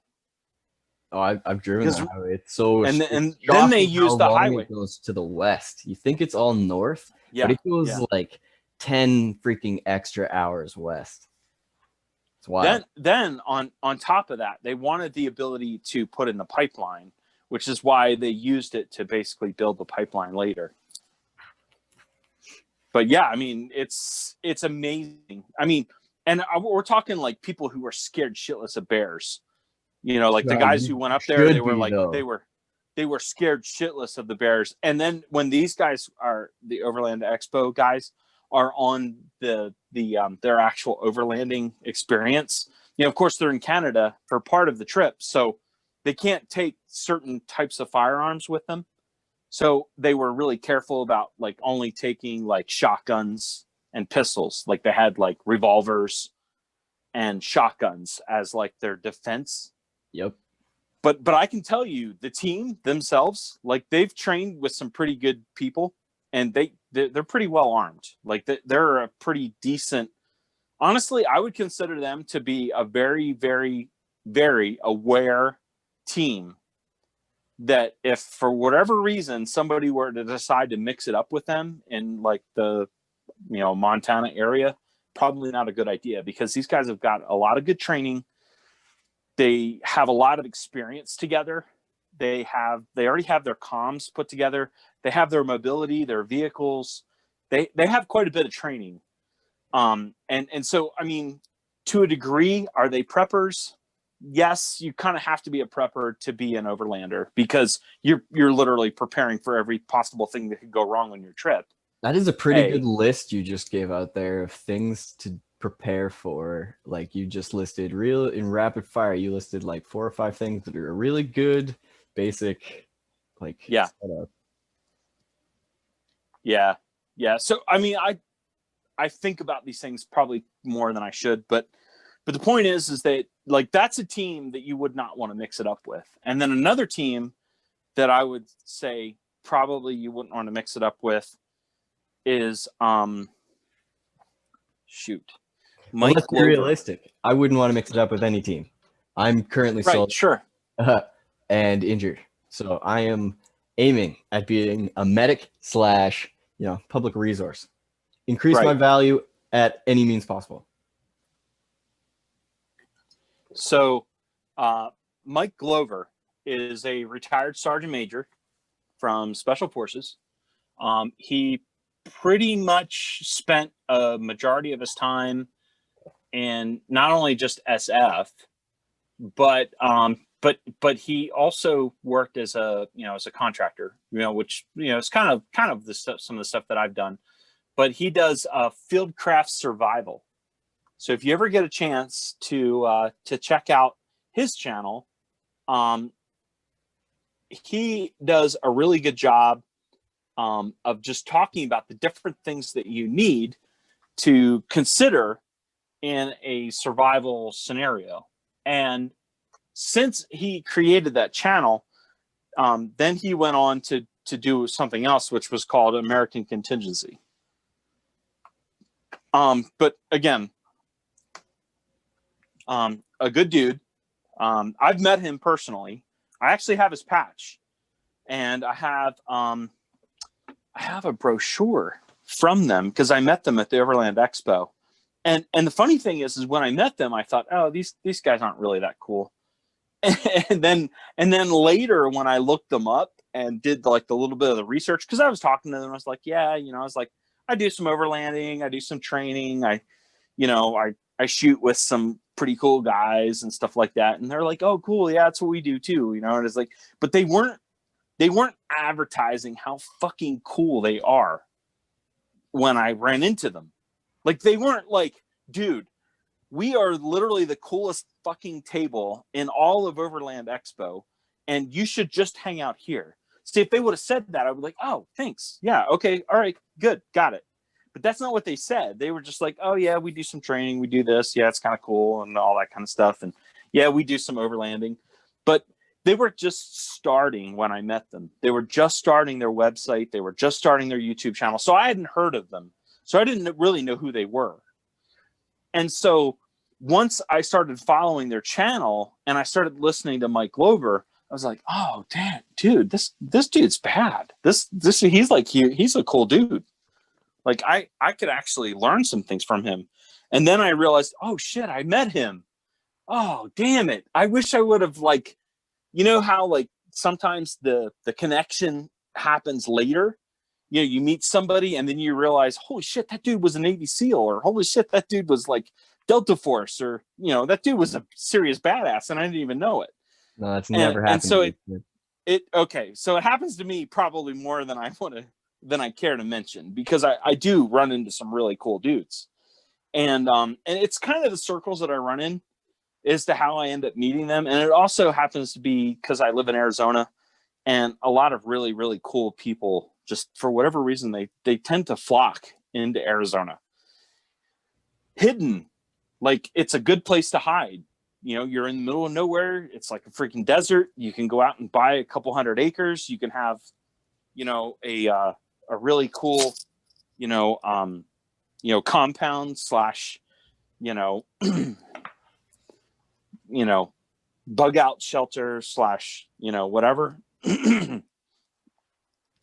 But anyway, so I happened to bump into these guys, and they were at the Overland Expo. Well, it turns out they live in Arizona. They're up in Prescott, the Prescott area. And I like that area. I've been up there a couple times, admittedly, because it's such a far drive, because, it's like 6-7 hours. That's a long drive for me.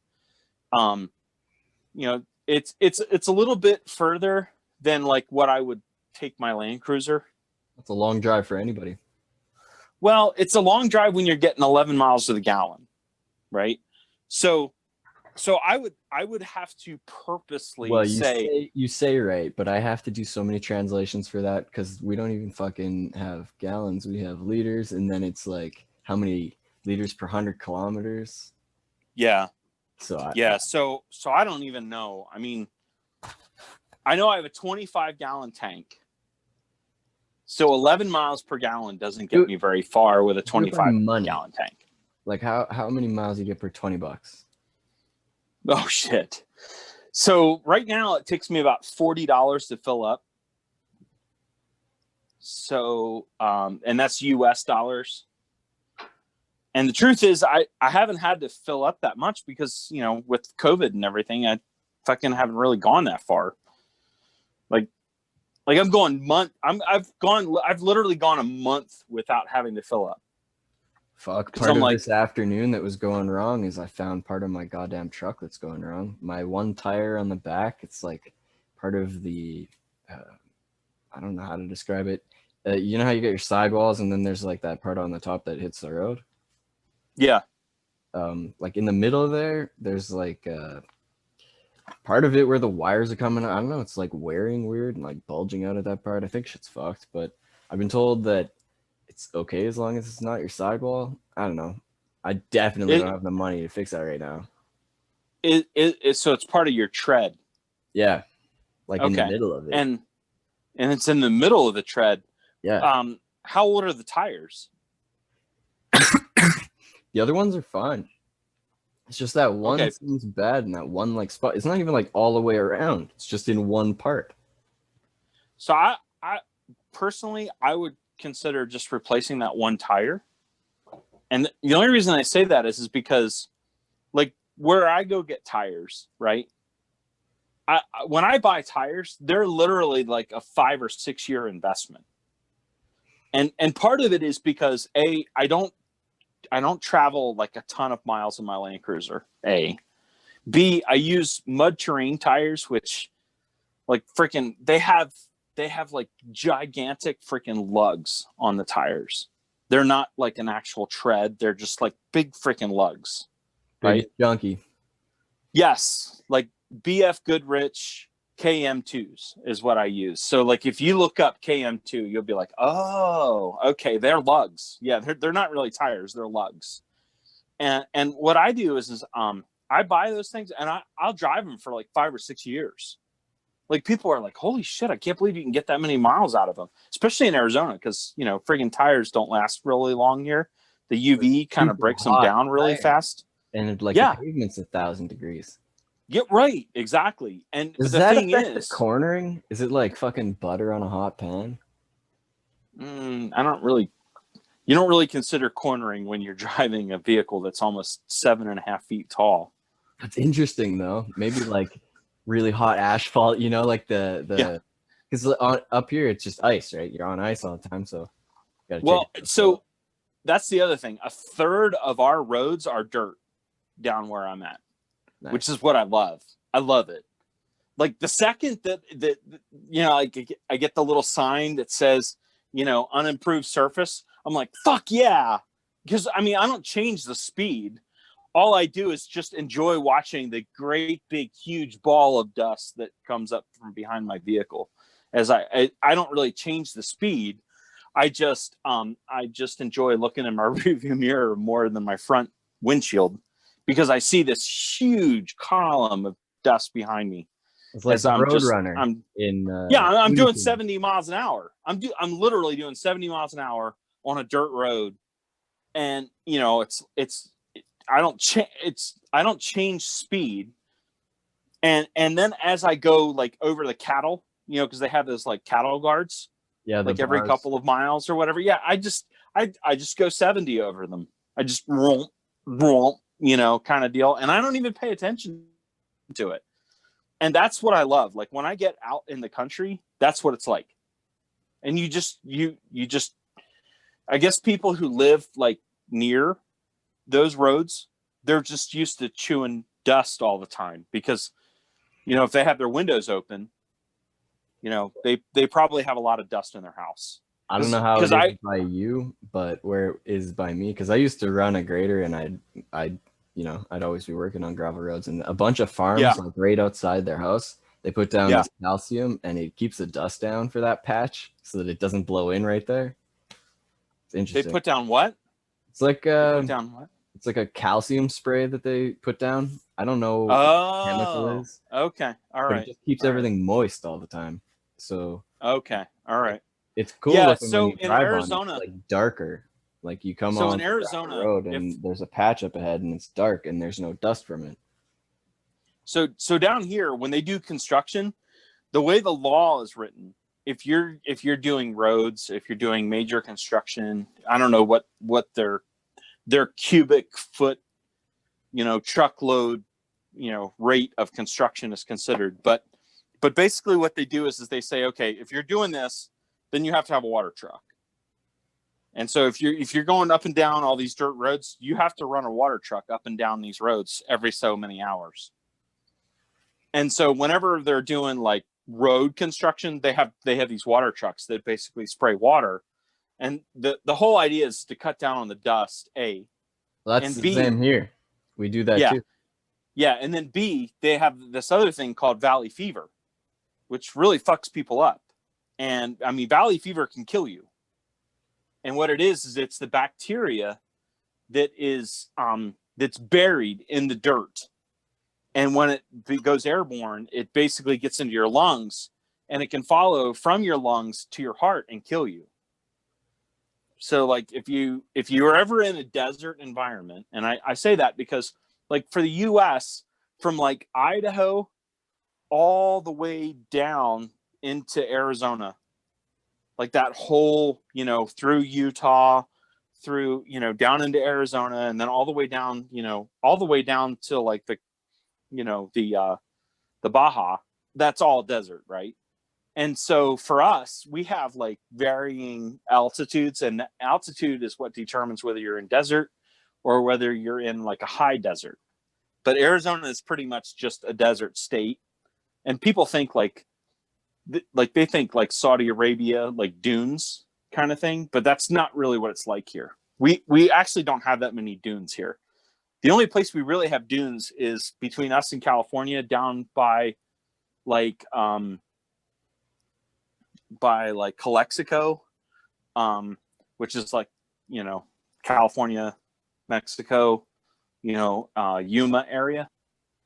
And so there's like a lot of dunes there. And that's where like all the guys that have like sand rails that are like 700 horsepower, you know, V8 sand rails that do like 100 miles an hour in the desert, you know, kind of thing. And they're crazy. Like they just drive like, when they hit the gas, you just see a huge pile of sand come out from behind them as they go, because they have, their tires are basically like paddles, and they're designed to like just, you know, eat up the sand. But that's the only place you can drive them. You can't really drive them anywhere else.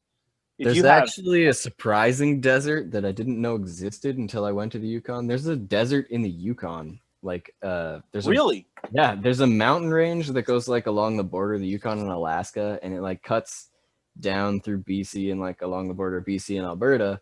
But on the Yukon side, in a place called Carcross, there's this really weird, cold desert that's just sand dunes. Like that's cool. Yeah, and people take their quads and do exactly what you're saying. I don't know if anybody's got those like ball and ass, whatever the hell you're, you know, like paddle wheels, but like I'm sure a lot of rich people go up there just to go on the sand dunes. Oh, dude. I mean, like $150,000 sand rails. I'm not kidding. You know, just the same as like you would see like, you know, if you've ever like watched the Baja like 1000, I don't know if you've ever seen that, or the Baja, you know, 500 or anything like that. So they literally race the Baja of California, and there's probably no more grueling terrain than to be doing 80, 90, 100 miles an hour in terrain that is not a road. And especially and when sand. it's not just sand, it's rocks. It's there's like freaking mesquite, mesquite trees, like, you know, low end mesquite trees. Maybe they're not real tall, but I mean, and they're doing like 80, 90 miles an hour through this kind of stuff. And, you know, for the most part, they try to stay like in a general clear area. You know, they're not actually trying to like mow trees down and stuff like that. But every now and then, you know, if you find yourself like contesting for like a peak with another vehicle, you might end up getting pushed into some of the areas that have like some big, you know, or semi big mesquites or ironwood, which is like a weird, I call it ironwood. I don't even know if it's called iron. I don't know if its real name is ironwood. I think I get what you mean. It's like scraggly brush. It comes up kind of like it's a bush, and the reason why we call it ironwood is because if you try to cut it down with a chainsaw, it like kills your blade like that. Like your blade's gone. Like it'll kill a chainsaw blade within an hour if you cut that stuff down. That's how ugly it is. So I mean, obviously it draws like a lot of minerals out of the soil, which is why it's, you know, so high content iron. But it's green or sage colored, and it comes up, you know, like a big huge brush, and it might be about shoulder level, you know, most times. Sometimes it'll be a little bit taller, but most times it's like waist to shoulder level, and it has like a sage color to it, and it's really rough on chainsaws. Like if you're trying to cut it, and I'm saying like the thickness of these branches that come up from the base are probably like maybe an inch or 2 inches in carrot. diameter. Yeah, yeah, yeah, Yeah. exactly. I get what And you they mean. grow up like that. Yes. It'd And probably make a but really good longbow. no, I think that they would probably be too flimsy. You don't think that grain is super, super strong like a yew tree? It No? would be strong only if you dried it, probably. Well, that's how you got to make a longbow. Yeah. No, I think there's no, I would probably use a different wood for a longbow. Presumably, especially if it doesn't get very Yeah. big. I mean, No. those sand things you're talking about, it sounds like a very expensive toy. Like It is very expensive. I have a friend that's trying to break into it. up He just here, got a I toy. would go with the snowmobile for sure, because half of the year Right. you basically get sand dunes. So down here we get like you get like 365 days of sand down here. Because even our winters, you might get like a light dusting. But until you get up into the high altitudes of like 7,000 feet or above, you don't really experience snow. There's a couple exceptions. There's a couple canyons that I go to that get like a foot and a half of snow, even all the way down here where I'm at on the border of Mexico. We still get snow, but it's only because we're at 5,000 feet and above. So in Arizona, and this is what's weird, is it all has to do with your elevation. That's the same. Like here. if you're in Phoenix, it's warm as hell, and the summers are actually really nice. Like that's why you get the you get the snowbirds. The snowbirds all live in Phoenix and Tucson because those are lower elevations. Tucson isn't quite as low as Phoenix, but as you get outside of those areas, we have mountains that go for 13,000 feet. And so as you get closer to those mountains, that's where your elevation starts to go up. So think of like Phoenix as like a big bowl, right? So Phoenix is at the bottom of the bowl. And then Arizona kind of goes up around the edges. And Yuma is another one of those bowls. So you've got like a bowl in Yuma. So Yuma being the low point. And then Phoenix being another low point. And Tucson being like kind of like as a higher elevation than Phoenix, but not quite the same elevation as we are, down by the border. And you don't really think of south as being uphill, but for Arizona it is. The further south you go, the more uphill you are. Alberta's kind of like that because half of it's the mountains, right? But it's prairies that go right up to the mountains. So I guess it gets really high elevation. I'm not really sure what the elevation is. But yeah, I'm at like 40, 45, 4,600 feet where I'm at. And that's just where I live. But where I drive, I'll get to 7,000, 8,000 feet sometimes in elevation. I love it. I love getting out. Like when I leave my house and I get like a little bit further from town and I get like out into like where all of a sudden the boonies are like dirt roads and stuff like that. That's what I live for. That's where you can get out there. Stars at night, man. In the city, it's ruined. It's actually a tragedy. I didn't appreciate that enough when I was out there living in the trailer because every time I would go out in the night, the stars were just freaking ridiculous. It was like Arizona has they have like a light limitation. I don't know if you guys have that, but because we have so many places where there are observatories, because I think we have like 10 or 15 national observatories down here, and those observatories, they don't want light pollution is what they call it. I'm sure they're super unhappy about all those new Starlink satellites. That's a totally crazy thing to think about, but I guess it's like the idea is in the future we're not going to have these things on the Earth, we can just have orbiting satellites, I guess. Yeah. So there's not satellites, telescopes, orbiting telescopes, and then things won't be in the way. Yeah, we can see the space station from here. Like with the naked eye, you can see the space station. Well, doesn't it move really fast? It moves pretty fast. I mean, you can actually see it moving. If you look up the schedule, you can see where it's going to be in the sky at what time, depending on what your latitude and depending on what your latitude is. You can actually figure it out. I don't really know if it comes over Canada. You might be able to see it from where you are. You know, of course, it's going to be traveling mostly the equator. Yeah. And, you know, being in southern Arizona, you know, I can see, I can be pretty close to the equator as far as like looking at things that are moving. A lot of geosynchronous satellites sit on the equator. Yeah.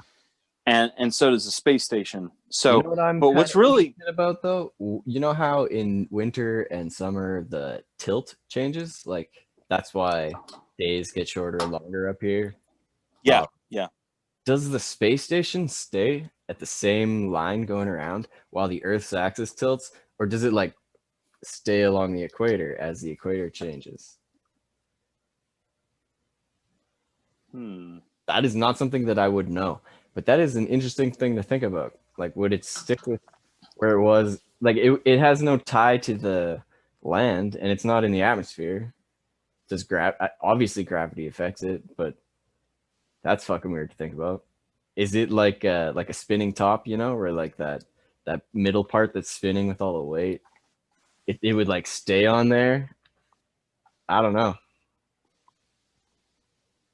I would think that it would probably stay the same. But because it's staying the same from the Earth, it would look like it had moved. Because the Earth is the one that's actually changing tilt. But it's also the whole magnetic thing, you know? Like right, but that's not instantaneous if you're geosynchronous. So if you're geosynchronous, you know, the definition of geosynchronous is that it's relatively the same place in the sky. Yeah. And yeah, a fixed point, but it's relative. And that relative term has to do with the axis of the Earth changing back and forth a little bit, because we are a wobbler, you know, in the sense that we do change axis just a little bit. So I'm just kind of amazed thinking about it. Like maybe it is like that, like a big ass spinning top with all these geosynchronous satellites that shift with the polar axis as it shifts summer and winter, like every year, constantly wobbling the whole fucking thing. Or do they just steadily go in a circle as the Earth changes? How the fuck does that work? I bet you that there's a mathematical algorithm. Yeah, that probably it's and you know it's based on ephemeris, right?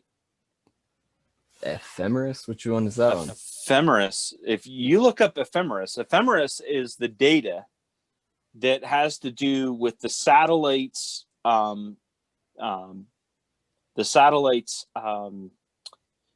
path in relation to the Earth, and it's called ephemeral data. See, now some of my drunk math is coming out because I'm on my third bourbon. I've been toasting the collapse, you know, pretty much daily. I mean, let me tell you. I mean, if you look at what's going on in the world, and then you look at what I've said for years, and you're like, holy shit, dude. Like, I'm not saying that I'm liking it, but what I am saying is that I kind of called this. Like, this is not a big surprise to me, right? It was just a matter of time. Right? I mean, honestly, at this point, the surprising thing about it is that I'm still slightly surprised, because it is exactly what everybody that I talk to and also what I say, like, It's what everybody expected.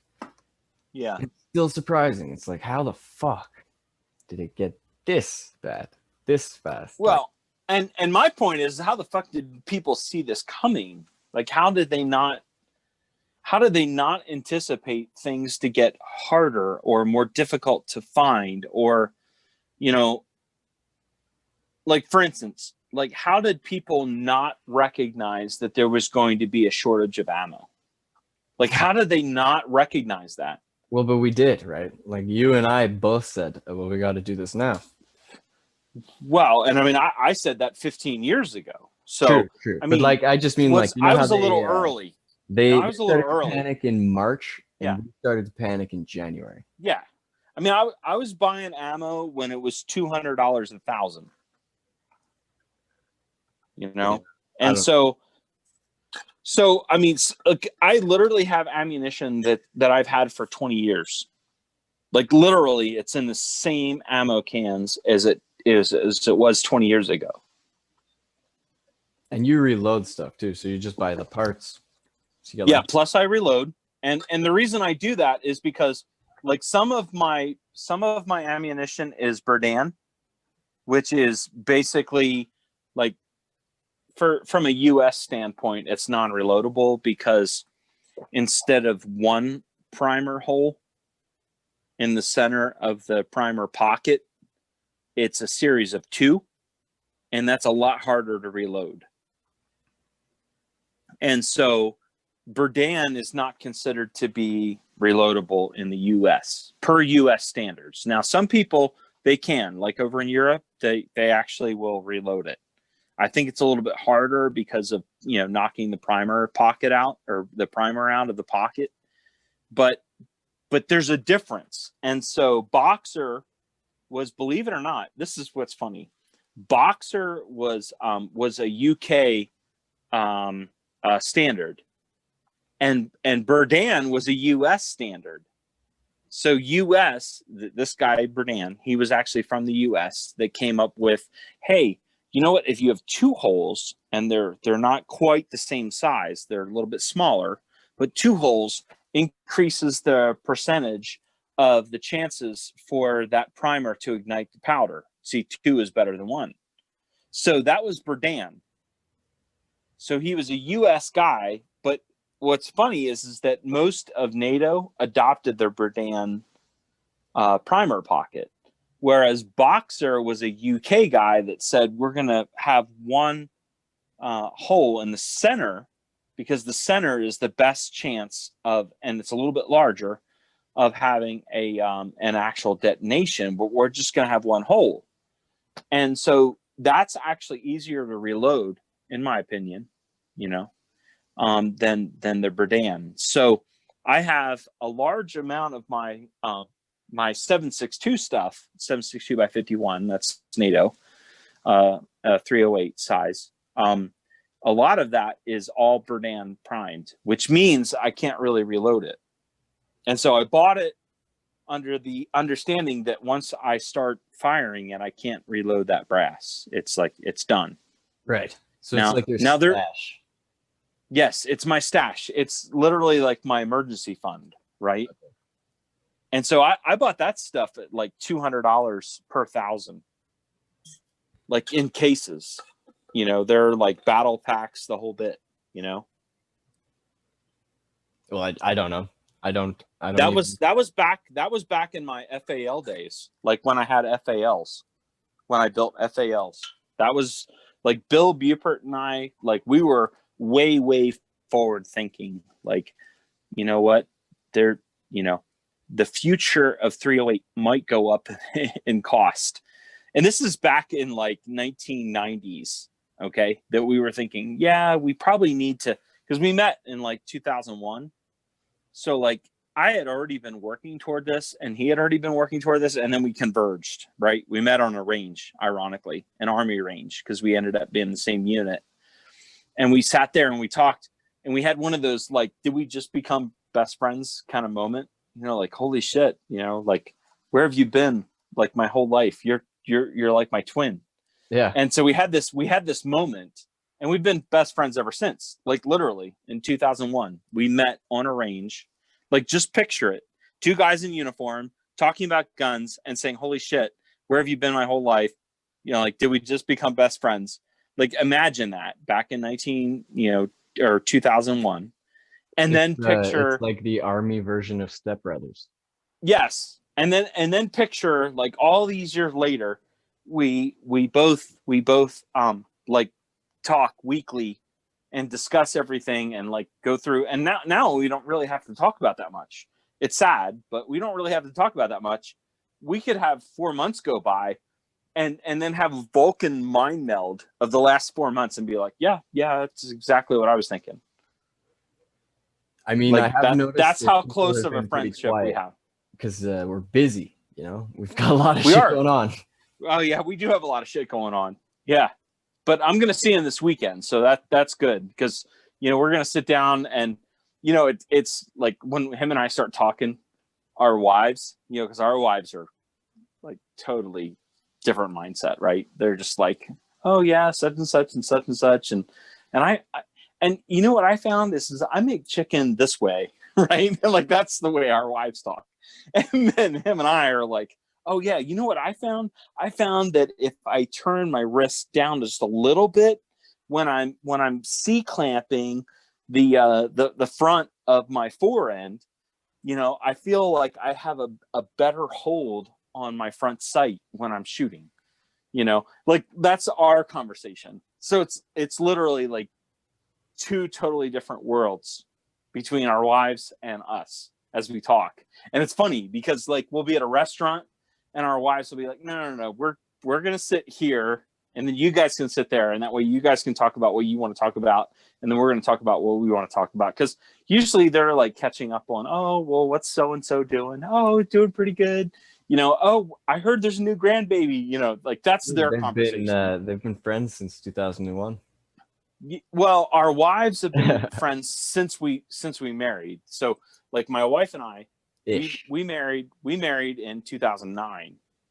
So we're a little bit more recent in comparison because I had an ex-wife from like the 90s to then. So I was married for 15 years to someone else, and that's where my daughter came from. And then I went through a divorce in 2008, which is like pretty much the lowest point in my life. And then some point in there, that's when I reconnected with my sweetheart, my high school sweetheart, and we basically got married. And then that's when I like brought her sons on board, and so they're my stepsons, but they're the same age as my daughter. That's the funny thing. So there's like literally 14 months between her oldest and her youngest, and my daughter fits right in there in the middle. So lucky. It's like boom, all three kids in 14-month period of time. So we had like 3 graduations in a year and a half, and we had 3 18th birthdays in a month, in a year and a half period. So it was like everything was like super concentrated, as far as like teenager years and all that kind of stuff, which thank God for alcohol, because that helped me get through a lot of that. And then after that, it was like, okay, now they're gone. They've moved out of the house. For a short period, they were here for the COVID nightmare while they were trying to like reassess what it is they were going to do. Yeah, and then they were kind of on their way. Yeah. And then my youngest stepson is right now he's going through rehab. So he's in like a drug rehab center right now. But I mean, I have all of his gear. I have all of his stuff. I mean, I've taken care of everything. I have all of his rifles zeroed. Like everything is ready to go for him, to when he's like ready to like give me the nod, like, okay, I'm back on board. I'm done being stupid. I'm out of my, adolescent, drug-induced coma, and I'm actually ready to like operate again. Then boom, he's ready to go. I already have all of his stuff ready to go. I literally have his body armor hanging right here next to mine. And so, it's one of those things where it's like he has to have like that period of time where he like lets go and lets stupid be stupid and does all the things that he wants to do. And then when he's done, it's like, okay, come on back in, like you're still part of the family. Come on in. We're ready to go. I told him, I said, you're going to fuck around and you're going to miss the Boogaloo, man. People learn shit the hard way, though. You can't tell someone. Yeah. They'll just do the opposite and learn it anyway. And then be like, oh, you're right. Whoops. Well, it's kind of funny because like they know that I'm right, but they don't want to admit it. And I understand that because look, I was stubborn, I know what it's like to be stubborn. And so they're going to go through their phase in life. My daughter's gone through it too. My daughter, when she was, and this is something that's really hard to comprehend, but by the time my kids were all 12, they were able to qualify for like SWAT pistol carbine standards. Like at the age of 12, like that was the level of competency that they had with firearms, is that they couldn't just be like, oh yeah, I know this end is the dangerous end and I understand safe and I understand like indexing my finger with basically what I know. Like right. Like most kids are learning that shit at 12. By 12, they were actually qualified at SWAT standards for like police departments. Like they met the qualification standards for a SWAT team by the time they were 12. And then from there, they were like, my daughter was like the Glock, Shooting Sports Foundation, GSSF. She was the junior female Southwestern U.S. champion at 13. That's can I pause you for a second? That's a good part for me to pause so I can take a pee. Oh, okay. All right. Sorry about the pause there. I'll edit that out. And you were talking about your daughter's 13-year-old qualifying. She's like, oh yeah. I mean, I totally believe that. Of course. How else could you have? Yeah. So by the time my daughter was 13, she had won the Glock Shooting Sports Foundation, GSSF, shoot for Southwestern United States as a junior female at 13. She competed with girls all the way up to 18 ages, 18 years old. She took first place at 13. And amazingly, and this is the crazy part, she shot it with a Glock 34. She had never shot a Glock 34 before that day. I had only had her training on a Glock 19. And I had her shoot a Glock 34 that day. And this is what I think. I think because the Glock 34 was longer, the front end was a little bit heavier. And so she was a little less intimidated by the recoil. But yeah, I mean, she took first place. And I mean, Arizona is known. Arizona is a state that is known for having some pretty decent shooters. Between Southern California and Arizona, there are some other states, don't get me wrong. But between those two states, you have, and Nevada's in there too. You have some pretty decent shooters that win a lot of competitions. And I'm talking like national competitions. I mean, I shoot with nationally ranked shooters every month.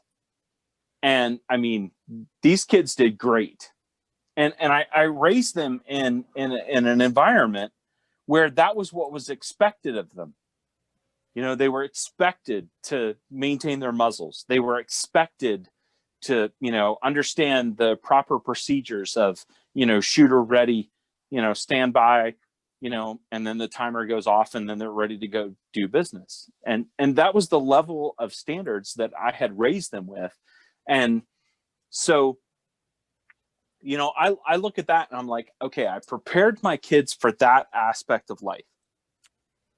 What I found was that I kind of didn't prepare them for some of the other aspects of life, which is going to be like the social media, and all those other things, which is what I think they've had to deal with. There's the whole TikTok bullshit, all the beliefs that they're having to deal with now, where all their friends, they can't really identify with their friends because their friends their, the problems that their friends see versus the problems that they're having to deal with are two totally different problem sets. Their friends are all like, well, Black Lives Matter, and my kids are like, well, I just know front sight squeeze, or front sight press. Like, I Does don't not compute. understand. Yeah, it's like literally we don't know how to communicate with each other. And so now I think as they've gotten older, they've found themselves kind of, mixed into what you see in social media now. But I think that'll change as they get a little bit older and as they start to see the world. What year were they born? So my kids were all born between 2000 and 2001. Interesting. Yeah. So real, what I would call millennials. I am lucky to have been on the cusp of before. Like, and so, also it's like they're technically Generation Z. I know. Everybody says that, but like the way I count a millennial is like one of these people that was like a baby with a Facebook account and like literally born after the year 2000. But not to get sidetracked there. Fuck, I totally lost what I was talking about. It's okay. It was me. I was making some noise as I was talking to you. I was in my reloading room. I'm actually putting some things away in my gun room. And one of the things that I've been holding on to is 120 feet of rope, which you never know when you might need to rappel or put together some kind of like mountain rescue.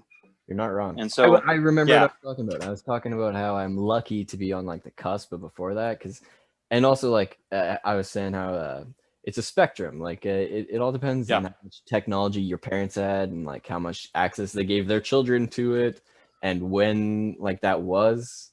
So I was born in 1990. Like we never even had cable. I didn't watch TV. There wasn't advertising. Like there was radio, I guess. But then all of a sudden, home computer existed and the internet, yada yada. So I was like, right at the beginning of all of that stuff. I saw that happening as a child, so like grew with it. But I also like remember before it, and none of these new kids know that. Like it's a totally weird dividing line, and that's kind of why I fight back on that whole definition of millennial, because it's an important dividing line where people totally changed. And I think that happened not when they say it did. Right. Yeah. No. So, I mean, that's some of the challenges that I have had. And, I know that other people out there are probably struggling with the fact that they've had something similar, with their kids. But what I found is that the hardest part, in my opinion, is for them to actually, get back to reality, because, they're given these circumstances where, they believe that life exists in TikTok and everything outside of TikTok is not real. And so trying to bring them to the conclusion that that TikTok is most likely, and this is true, is most likely some type of psyop, and that everything that's actually real is probably the stuff that's not on TikTok. Trying to get them to that conclusion is really difficult. They're not prepared for that step. And so that's the challenge that I found myself in. And other parents may find themselves in different, situations, but in the process of that, I'm being patient, and I'm realizing that, they need to, kind of like adapt to, their generation. And I understand all that other bullshit. I get it. I understand. I'm calling it bullshit. It's not really fair, but It's bullshit for everybody, they though. need it's bullshit to me. Like, I'm looking at it and I'm saying, yeah, that's bullshit. But they, in their minds, they're seeing it as, well, that's not fair. That's not a fair assessment. And I'm like, okay, I'm willing to concede that. Let's look at it from other points of view. I get that. But at the end of the day, I'm like, no, I'm calling it bullshit. Like, I can call it what I want. I mean, doesn't everybody have some sort of like bullshit every generation? You know, like back in the day, they would have said it was bullshit to be against, you know, the war in Iraq. But now we just know more about it. Well, you know, there was a really good argument for that. Just the other day, I saw something yesterday about John Lennon, and it was on Zero Hedge. And it was a write-up about how John Lennon was one of those people that basically fought the establishment. Like, he was seen as an anti-establishment person. Now, me personally, I call bullshit, because in my mind, I see John Lennon as part of the problem. But in his mind, he saw it as he was fighting the establishment. So it comes back down to perspective, right? It's actually super weirdly relevant to right now, 2020, how like everybody's lumping Antifa in with real anarchists, and neither of them were happy Thank about you. it. Thank you. Know what I mean? Thank like, you. It seems super Thank similar. you. Yes, it is absolutely, positively the most important subject that anybody could be discussing right now, because quite simply, you know, the differentiation between the Antifa / burn, loot, murder, because I kind of put them in the same category, since they seem to want, you know, they both want Marxist ideologies. Up here, when they riot and they wear the black masks, we call it the Black Bloc, because there's like this group in Quebec that went around in the 90s blowing shit up. So that's just what I would call it. But yeah, Antifa, all that, anybody burning down businesses and all that. Yeah. And that's actually the uniform that they call it is Black Bloc. That's what they call it. They might have got it from Quebec. Fuck. Yeah. Well, I doubt it's just Quebec. I think that it's global. And the reason I say that is because if you look at the background in the organization, the organization itself considers themselves to be global. They see it as a global struggle against capitalism. That's literally they're, you know, you and I, we would probably identify as like anarcho-capitalist or voluntarist, or 100%. You know, basically libertarianism is a philosophy, not a political party, right? It's a philosophy. It's the belief that other people are not your property, and that you are not someone else's property. It has to do with you know, self-ownership. It has to do with the non-aggression principle. It has to do with, you know, taxation is theft. Like, if you can start to adopt those philosophies, it should not end you in a black uniform with a black mask burning someone's property.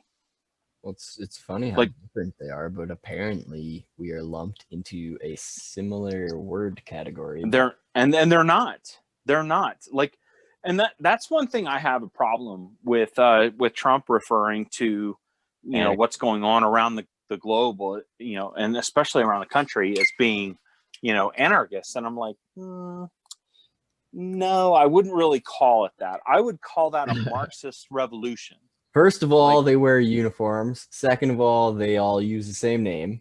I mean, I don't really know why you would have to go on listing the ways they're a group, but they're quite obviously a group.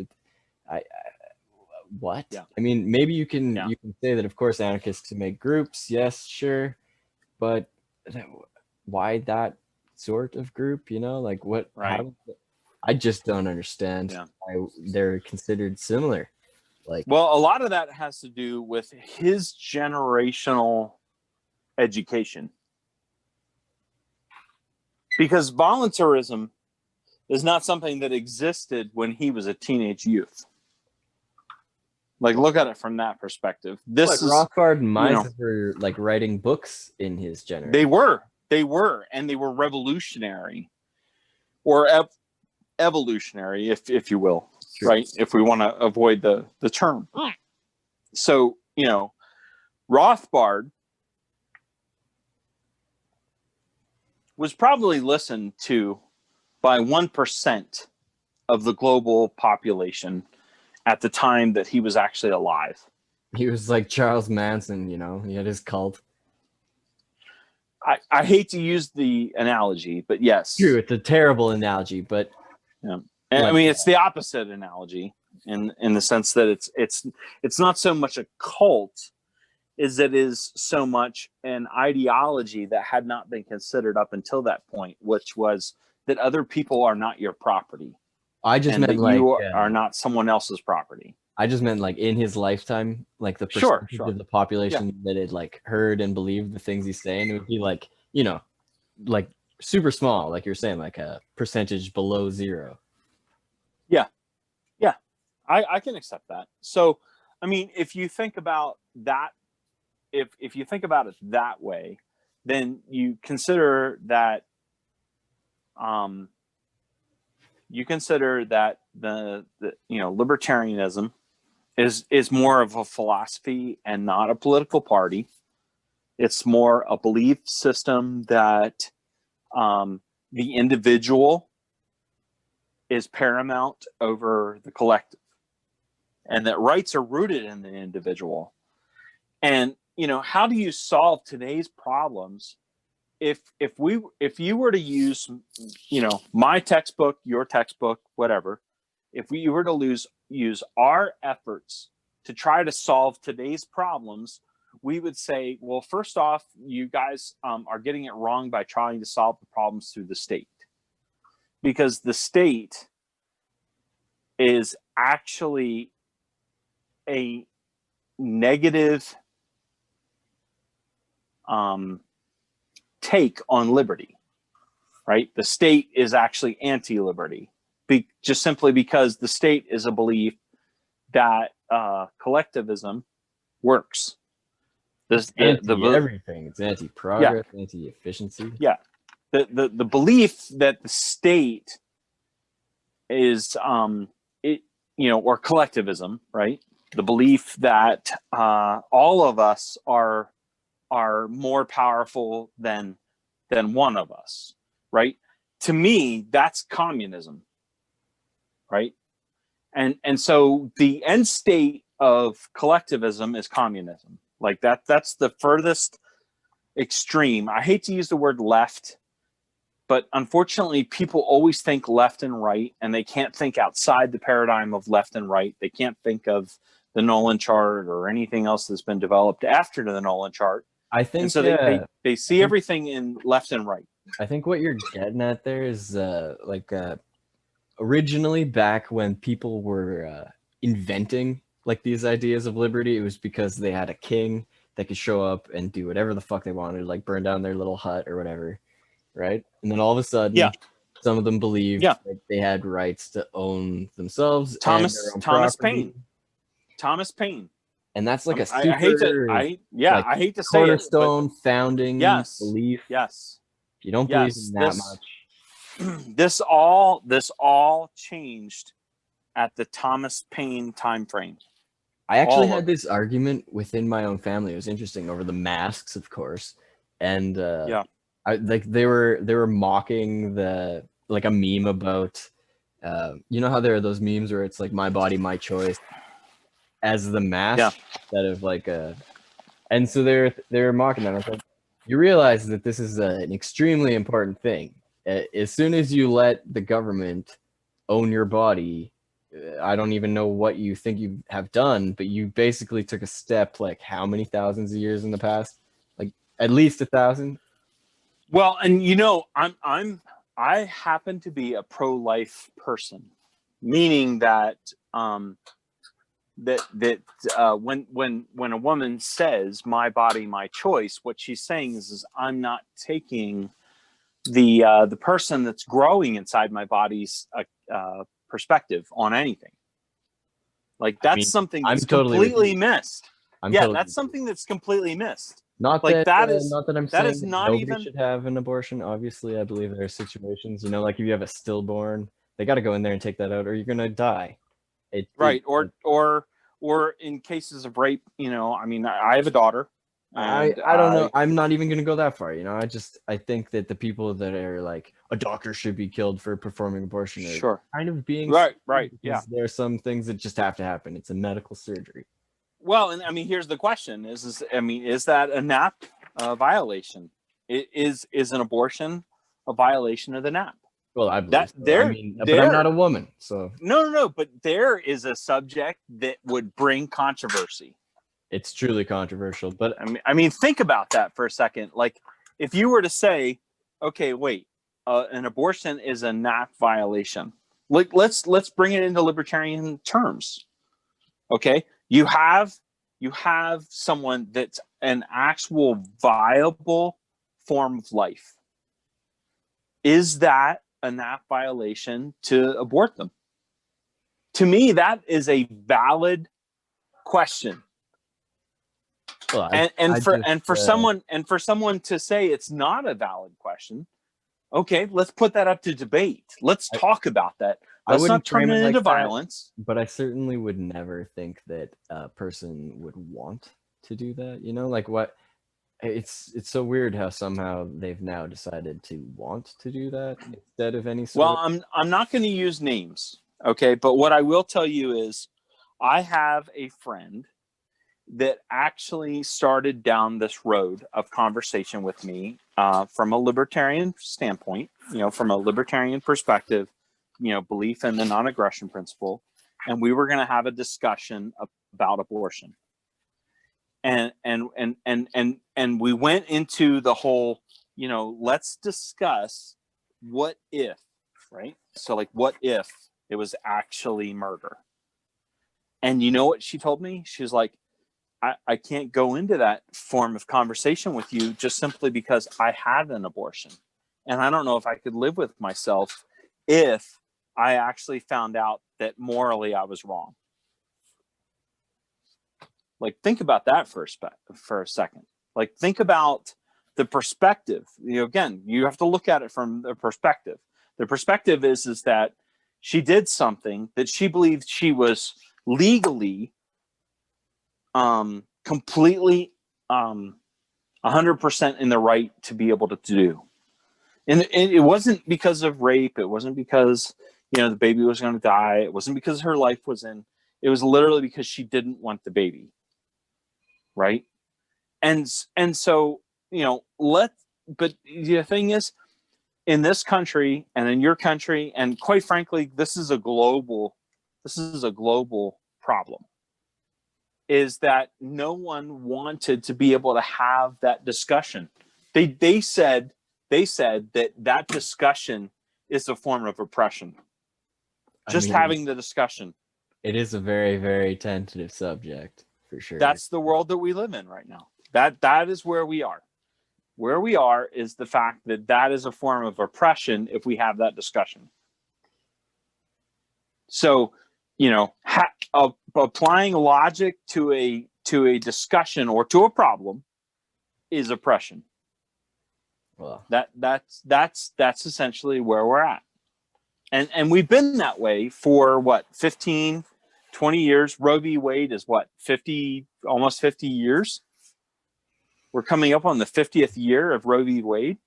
It is a unique, from a U.S. perspective. I don't know Canada well enough to be able to say when Canada actually experienced Roe v. Wade. Did you have your own version?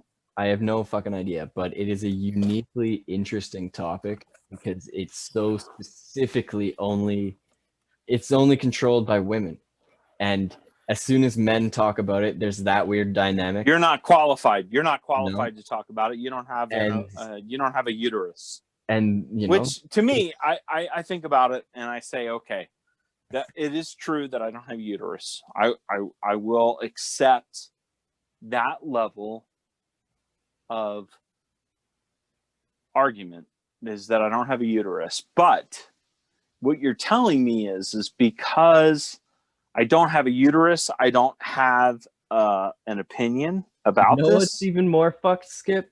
You're not you're not allowed an opinion about their part of it, but B, you're not allowed to talk about the male perspective of abortion. Like, what if you are a 19-year-old teenage dumb fuck that gets drunk and knocks up an 18-year-old teenage dumb fuck, and neither of you can afford a baby, and neither of you can afford a pregnancy, and that dude, he has no input into that decision. He has no legal right to be involved.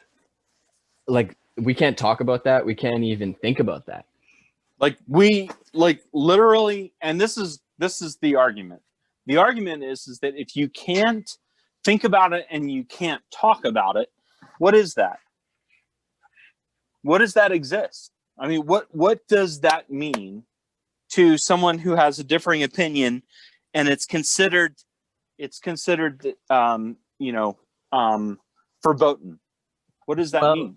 We say we can't, but we are. We're doing it right now. But well, we are. totally But what I'm not saying is that if you fit in that category, of this is forbidden, this is something you shall not speak of, what is that? I mean, to me, that's a sense of mind control. Because if you can't tell people that which you cannot read, that which you cannot, say, that is in effect a form of mind control. Well, I'd describe it as the priest class. These are special people that wear special clothes, and they have special rules, and you can't disagree with them because they know special things, and you don't know that. That's fair. You know what I mean? Yeah, I can see that as an argument. We have created. I mean, it's a new priest classes. Like the scientist class, where you're not allowed to backtalk. Like all of these things, these ivory towers, they're just new priest classes. Yeah. So when I have that conversation, now I want you to understand that some of these conversations that we're having kind of come close to home, because me and my daughter, we have differing opinions and differing points of view about some of these things. And now I will say my wife and I, we pretty much mirror each other as far as opinions are concerned. Part of the reason why she's my wife, right, is that, we tend to agree on more things than what we disagree. And that's part of the reason why we're married. But what I will say is like, say, for instance, with my daughter and I, we have differing opinions, and I don't demonize differing opinions. What I demonize, or what I think is wrong, right? We'll use that word, is the fact that it's not even allowed for discussion. When something is not even allowed to be debated or discussed, when reason cannot be entered as an argument, if we can't use reason in an argument, I mean, okay, now we have a problem. I don't even want to talk about that because it might depress you, but I've been in an argument with somebody from not quite as young as your kids, but my generation, right? 90s. And this fucking girl literally came back at me as soon as I entered with reason and logic and said that was part of the patriarchy, and that 2 + 2 is 5, and it is what you say it is, and X, Y. You know what I mean? Like, Yeah. they've decided to dodge that one. They don't actually care. It's easy to do if everything's just like a game of words that you play, and you have your own theme and your own words. And as soon as if I'm allowed to play in the word salad, yeah, it's wild, absolutely wild. It's how you can have two contradicting opinions at once. Yeah, and it makes a lot of sense. Double think. Yep, Orwell. Double think is the ability to accept two differing opinions in your head at the same time and accept both of them as true. Yeah, That's Orwell called knew that that's called shit. doublethink, right?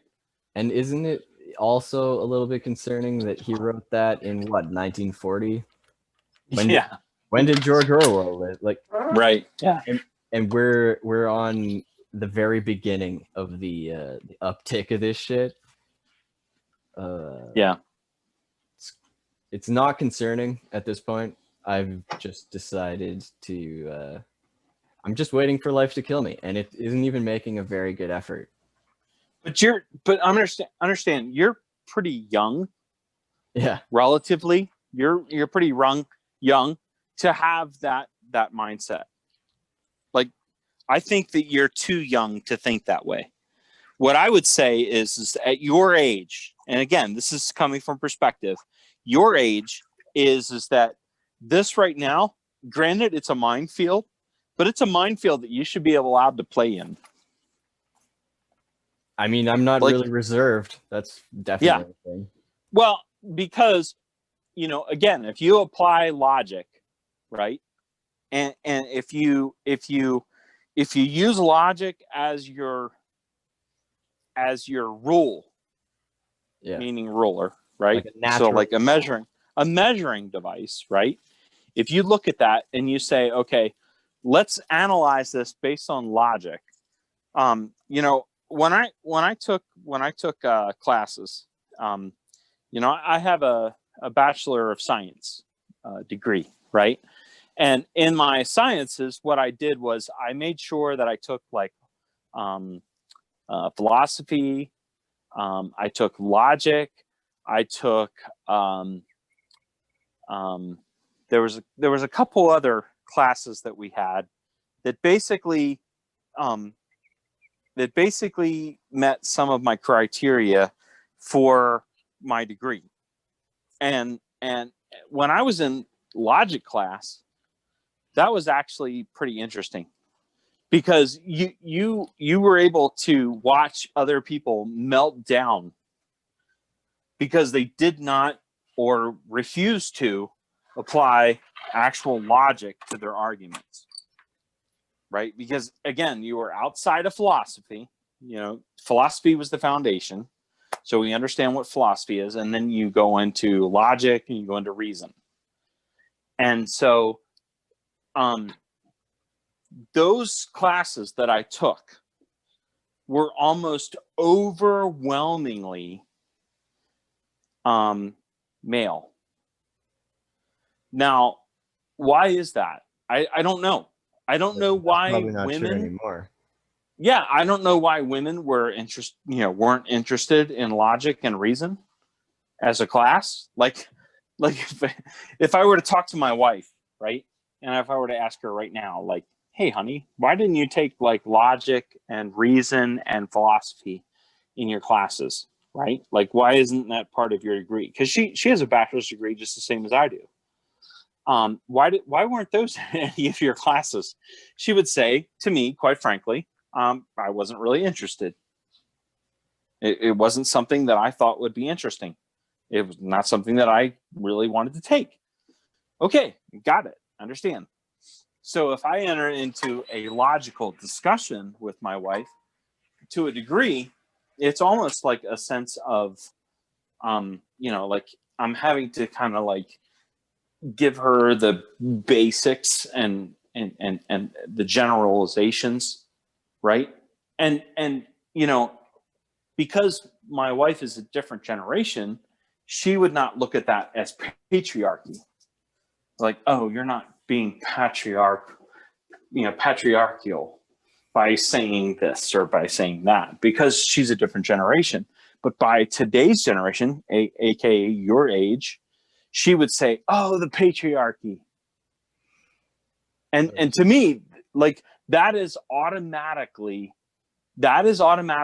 like crying foul. If you can say, oh, the patriarchy, that's like throwing a red flag at a soccer game. The other That's day, like calling offsides. The other It's day, like calling offsides.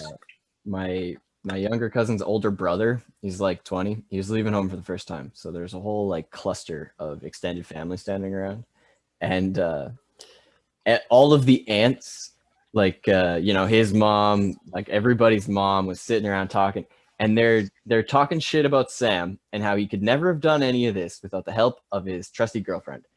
And it was really, really fucking funny to hear this crowd of feminists so blatantly and openly talking about the gender differences the way I would, but like I would do it openly acknowledging that no, I don't actually buy this stuff. I think that they're, pretty clear cut differences, and of course individuals will vary, but as a rule there are these trends that you can expect, right?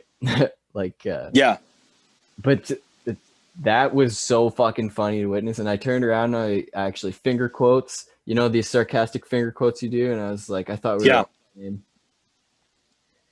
And nobody actually reacted to that, but they're tired of arguing with my shit. It's weird to be very like pro voluntary systems in Canada, because in Canada that's not a thing.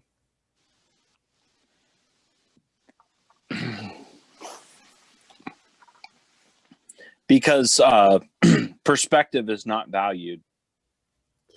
Well, it's just not really as historic here. Like in America, you got that the history of like basically liberty, like in a real idealistic sense. I'm not saying it's what happened or like what actually played out, but if you go by the words of what they say they meant, you know what I mean? Yeah. Like it's a very well. I agree. So common sense wasn't just written for the U.S. I mean, Thomas Paine, when he wrote Common Sense.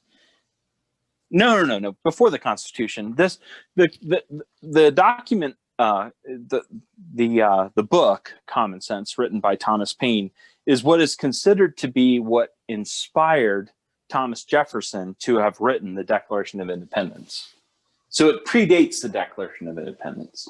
That's cool. And what it was is it was a belief that rights are rooted in the individual, and that the individual has a right to property, because if you don't have a right to property, then you don't have a right to liberty, because liberty is owning yourself. Right? Now, you and I would look at that and say, well, that's elementary. That's right? kind of where it comes from, though, Right? Like that's elementary.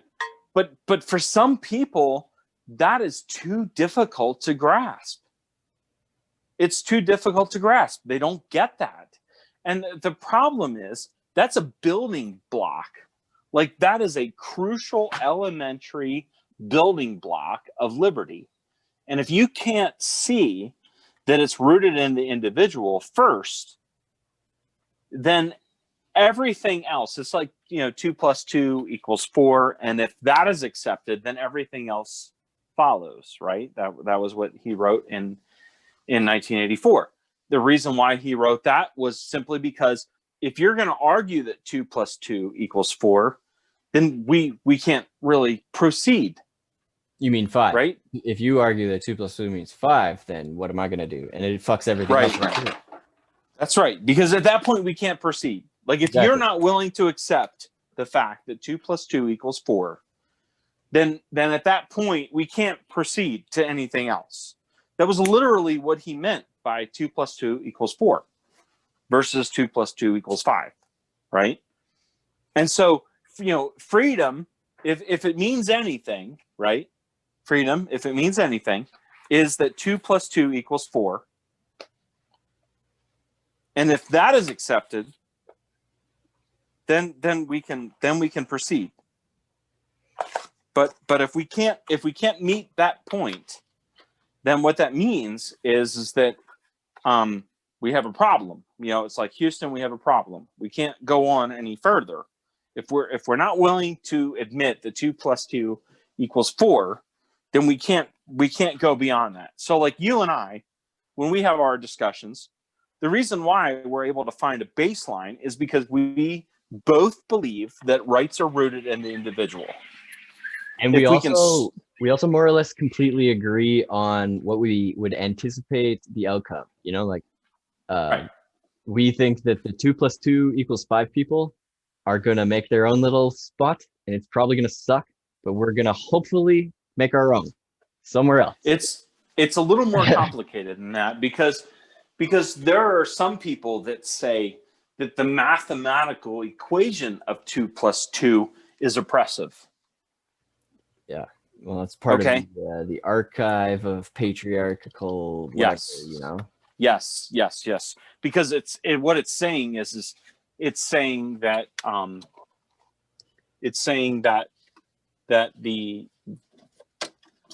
recognition of 2 + 2 equaling anything is the assumption that the patriarchy is to be, and again I'm using a little bit of bullshit here, but the point is that, you know, if 2 + 2 = 4, if you're willing to admit that or agree to that, then what you're saying is that, like, a person doesn't have a right to say anything else.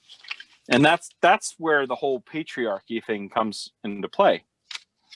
And Yeah. so, I mean, and so it's like objective or subjective.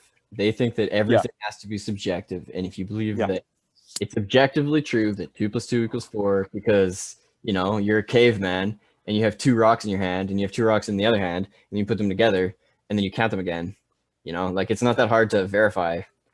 But this is why logic is important, is because if people cannot accept logic as the foundation and the formation of an argument, then what it allows for is it allows for room of, well, I feel.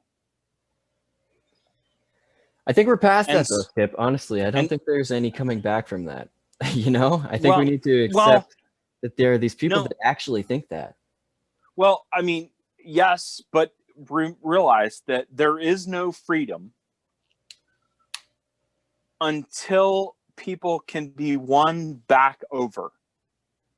And the reason I say that is because at the point where we are now, okay, there's only one of two outcomes. Okay, one is a peaceful resolution to where people can actually coexist again, which is what you and I both want. We want coexistence. We want people to coexist with us without telling us that our beliefs are, black magic, and that somehow we're witches and that we should be hung or burned at the stake, right? I mean, this is like a complete 180 degree, reallocation of mindset. But that's literally, like, I am willing to accept the fact that people are going to think fucked up things. They're going to think things that are illogical. They're going to think things that are based on emotion rather than logic. You know, I'm willing to accept those things. But what I'm not willing to accept is the fact that they look at me basing things on logic as being oppression. That's what I'm not willing to accept.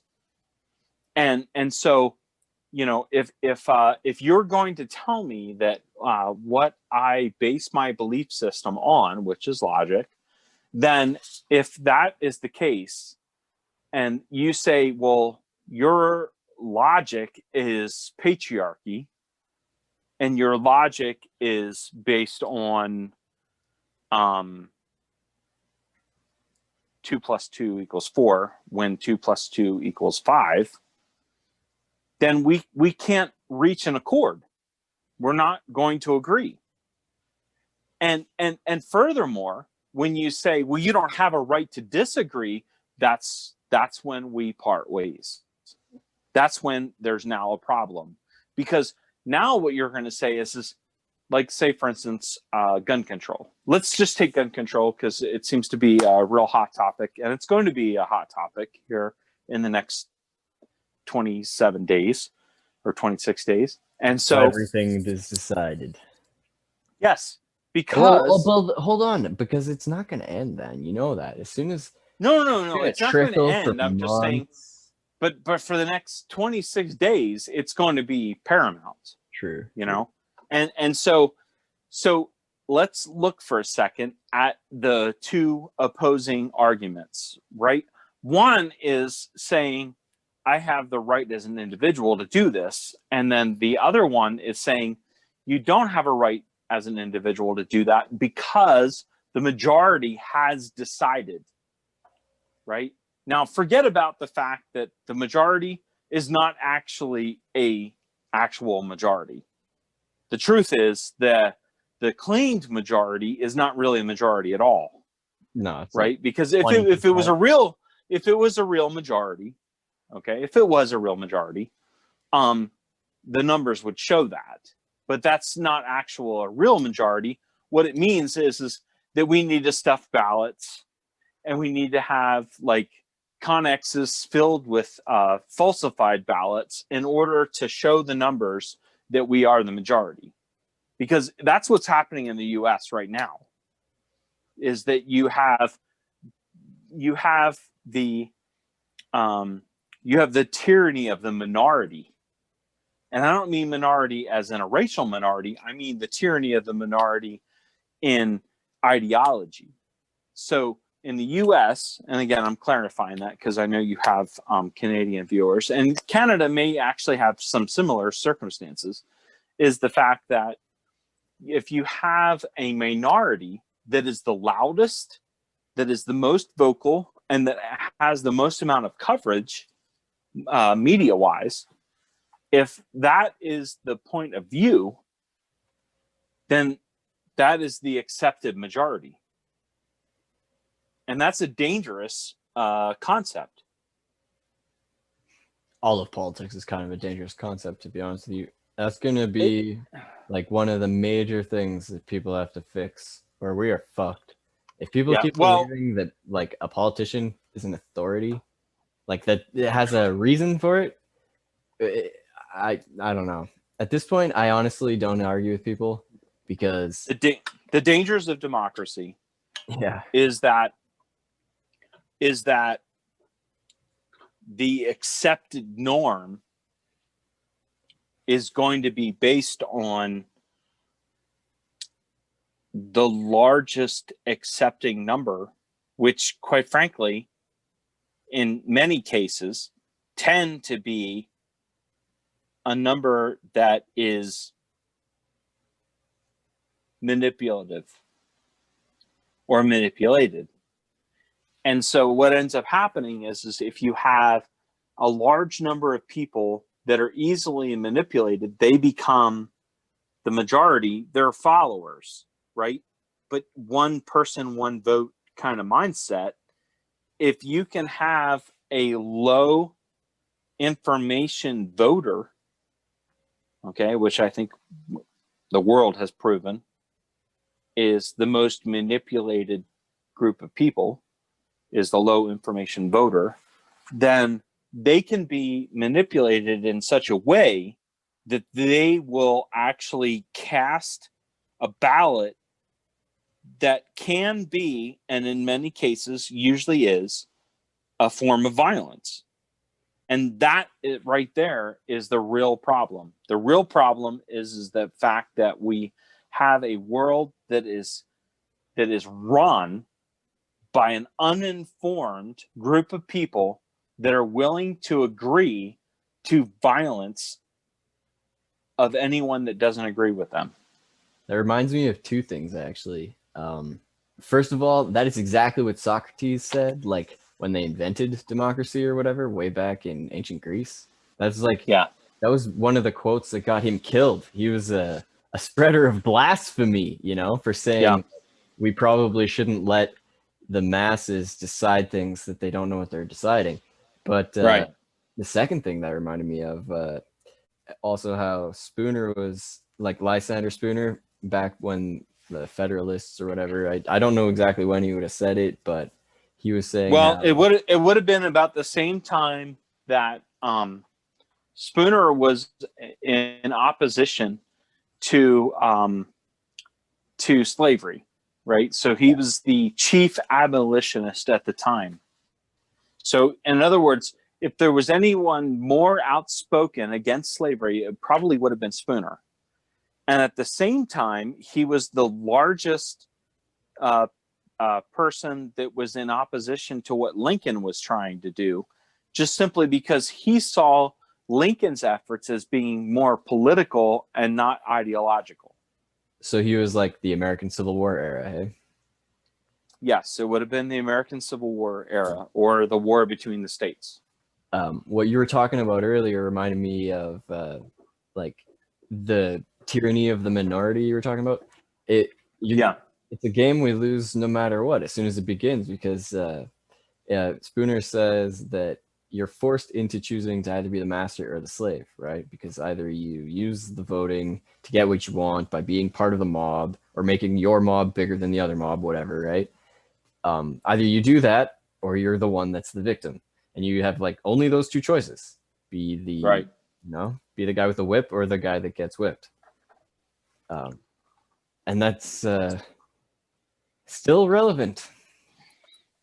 It is, ironically.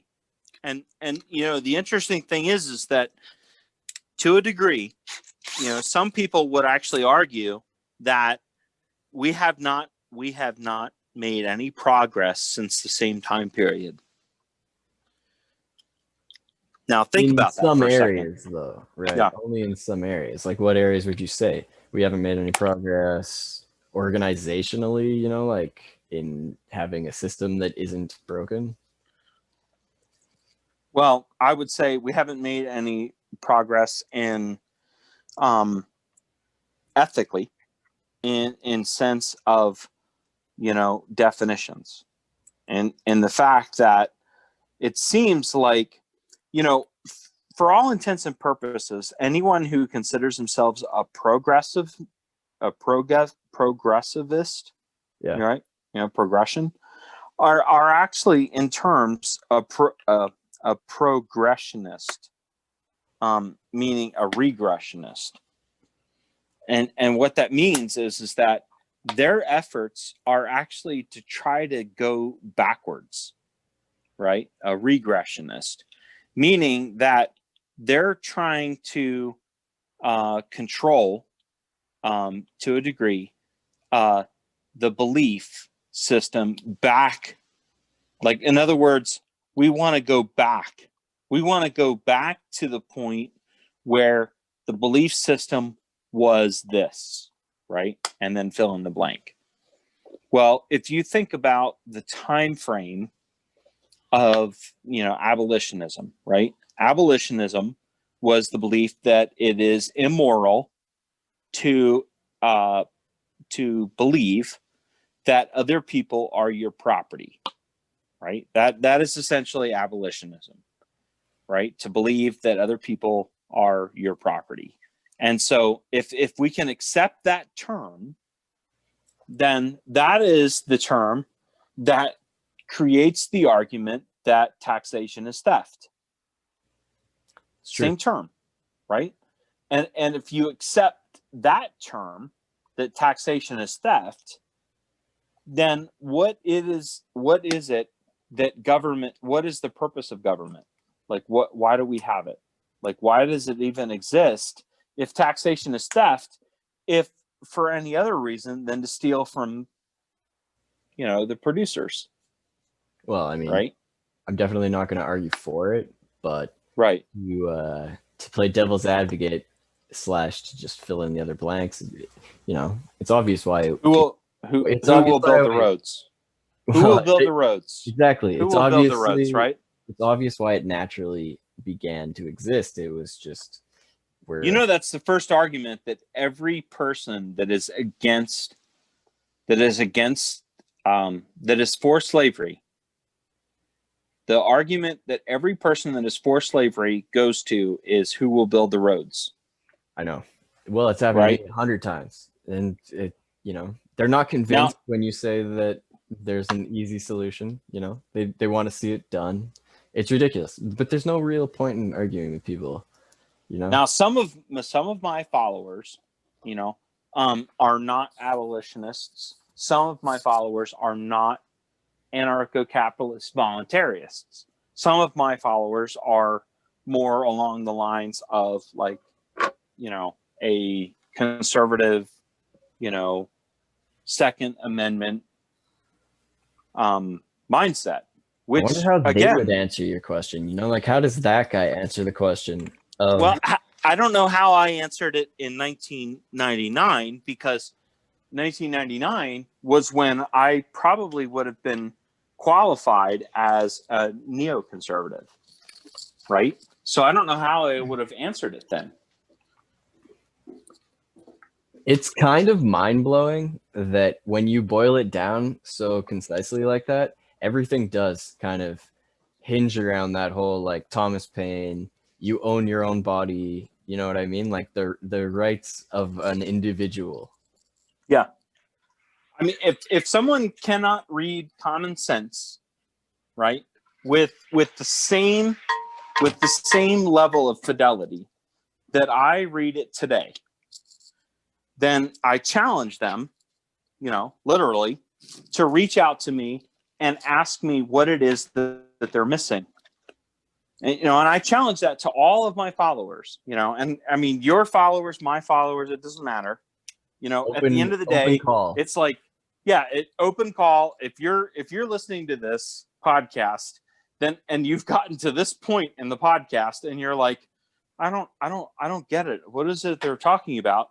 Then please challenge me, because what I would say is that if you don't own yourself, then you don't have liberty, because that means that someone else owns you.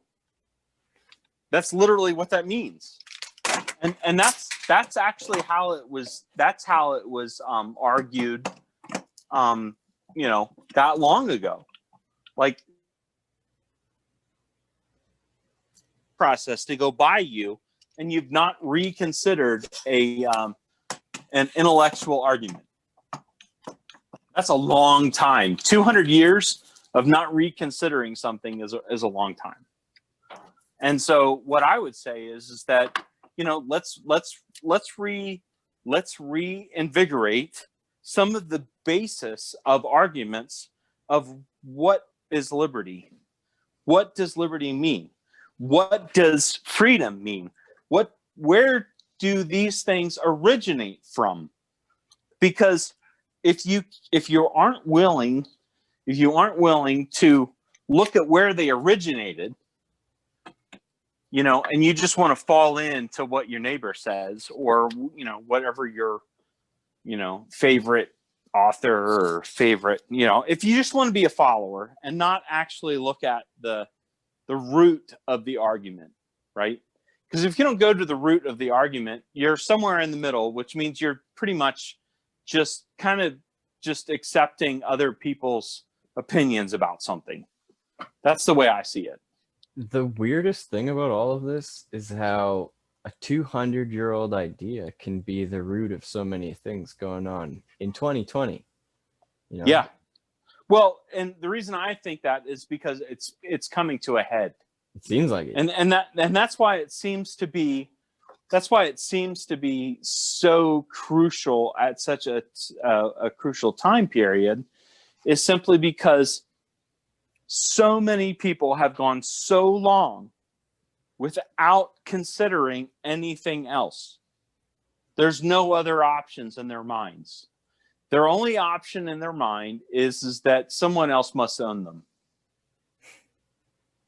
Well, it's weird. It's everybody's in two camps, you know. I mean, if you're in black and you're burning a city down, then you don't actually believe in liberty. You know, if you're wearing black with red, and you are wearing a mask, and you are burning someone's city down, and you are burning other people's property down because you believe that property is theft, please explain why it is that property is theft instead of the fact that you own yourself. Like, if you can't explain that, then you have failed the logic test. I'm honestly more interested in like analyzing what it means that we live in a society where these two things exist, you know? Yeah. Like, yeah. But that's because you have prioritized. You have taken a level of prioritization to what it is that you believe versus what it is that you are willing to exercise. I mean, anecdotally, because I'm not like a purist, you know? I definitely used our universal health care to fix my feet, and I didn't pay those bills. And I have a really, really hard time not being conflicted about it, you know? Because how can I talk shit about the whole, and I still talk shit about it, but it's like conflicting, you know? Yeah. I understand that. It's an interesting and weird and complicated time we live in, 2020, you know? Yeah. It's like we were saying before, like,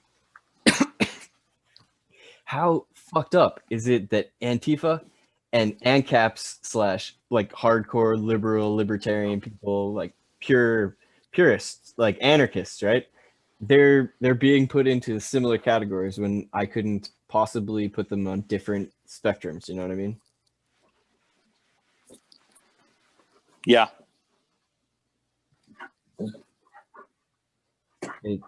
I don't want to call it I don't want to call it George Orwell, but it does kind of seem Orwellian, you know, like up is down, left is right, good is bad, war is peace, you know.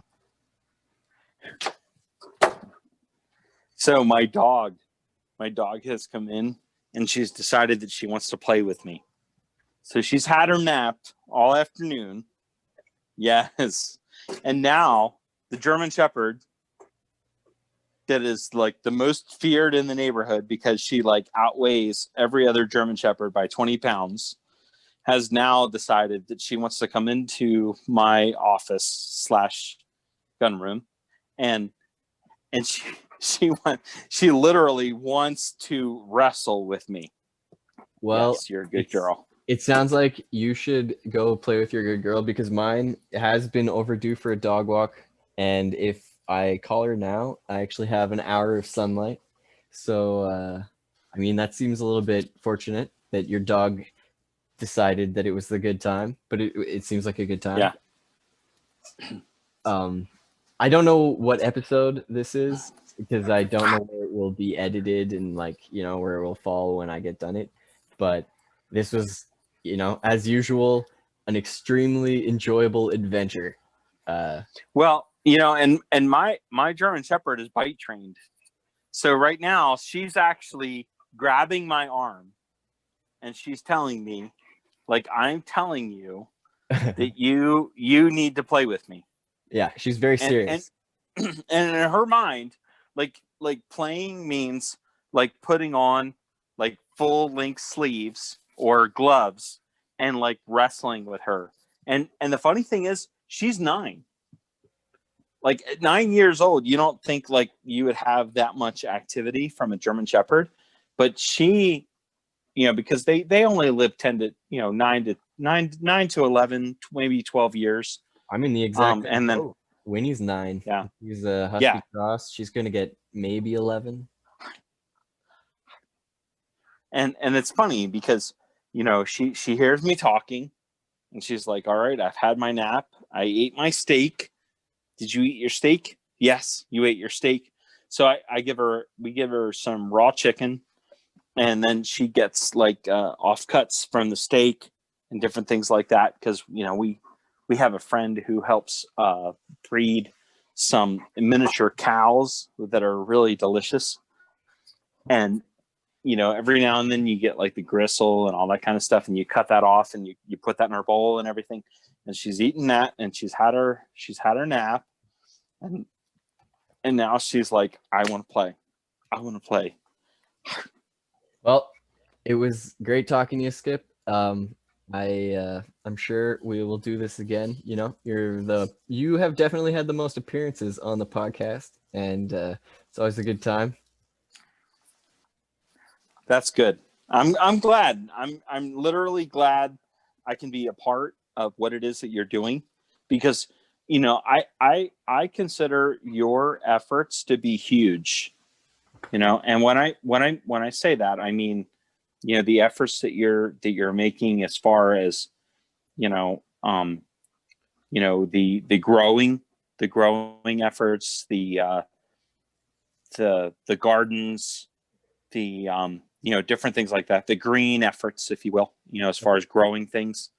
I'm a huge fan of that because, at the end of the day, it really comes down to food. That's one thing that you need. Like, Maslow's hierarchy of needs does not necessarily, include ammunition, right? Maslow's hierarchy of needs, talks about food, it talks about security, and different things like that, but it doesn't actually get into like ammunition. Do you have body armor? Do you, you know what I mean? Like the things that I would consider needs are different than what Maslow would actually argue.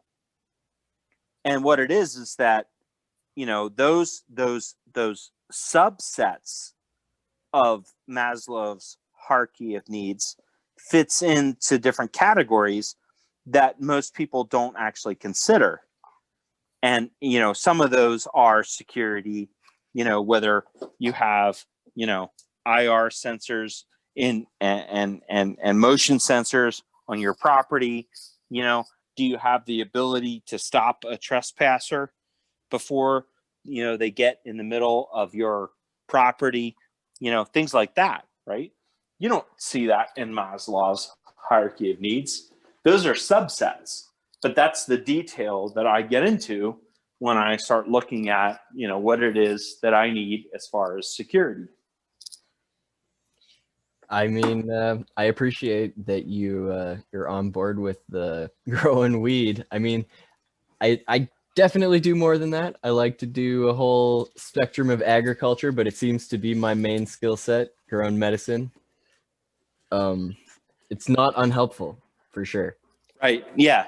And I mean, to me, it's not even like I'm a little bit more diversified in the sense that, like, do I believe that people have a right to decide what medical decisions they have, to treat whatever it is that they see is their ailment, right? So, again, going back to the individual, you either own yourself and you have the right to believe what it is that you need to put inside yourself to or intake or eat, right?